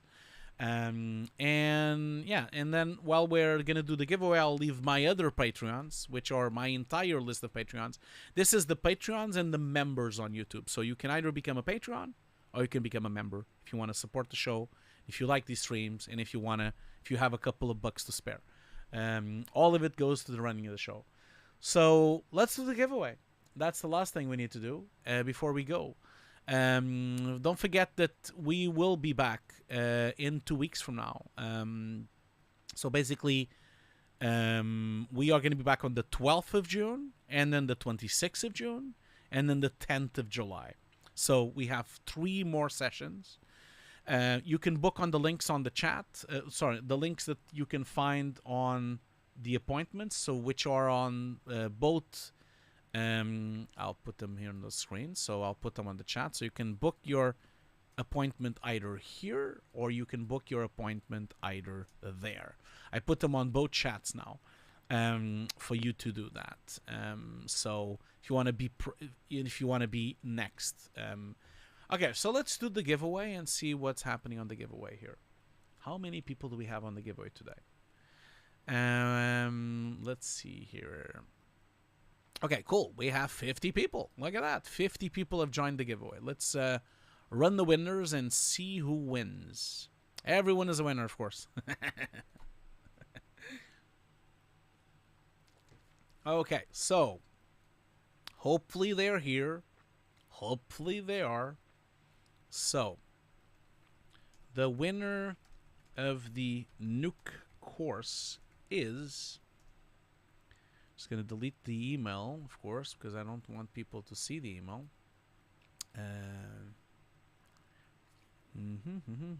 Okay, cool. Winner of the course is Awali Bahima. I think that's how I pronounce that. I hope it is. I'm not entirely sure how I pronounce this, but Awali, I guess that's how I say it, right? I hope I'm not screwing up that name. I hope so. So either on Twitch, on YouTube, I've put them on both the chats, the winner of that. So hopefully, congratulations if they're here. I hope they are. Yeah. Are they here? I hope so.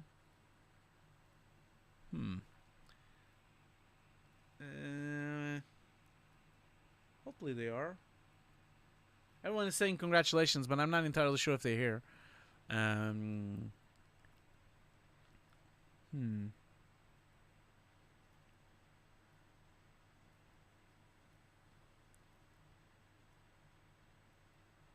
But the question is, are they here or not? Yes, you're right. I'm not sure they are, actually. Maybe they were here before. I feel bad, though, like, because, I'm kind of forcing people to stay here, but I kind of want to acknowledge the person and say thank you to the person, and I feel it's only right for the person to be here if they want to really win the giveaway. At least they can have it on the background, even if they don't want to listen to it. I did warn everyone that they would be at the end of the stream, so they could. Of course, I told them 1 hour and a half too, and we've done it for 3 hours, so I do apologize for that. So yeah, so since I don't believe they are here, I'm gonna just run the giveaway again. Why can't I? This is so painful. Sometimes the So painful. Sometimes it doesn't really copy paste the names. Why is it so difficult to copy paste something? Oh my god. Come on. I don't really understand how this software works. Okay, so winner of the Nuke course is... Okay, so I'll do it again. Hopefully this time, maybe they're here. And I'll do it again. Okay, so... Oh, thanks so much for saying that, Paul. Win or not, I always enjoy staying until the end to learn from you and people join the call. Thank you so much for saying that. So the winner would be Sycamore ML. Is that machine learning? Sycamore underscore ML. Sycamore, yeah, Sycamore underscore ML. I think that's the winner. So hopefully they are here. I hope so. And so that's the second one already.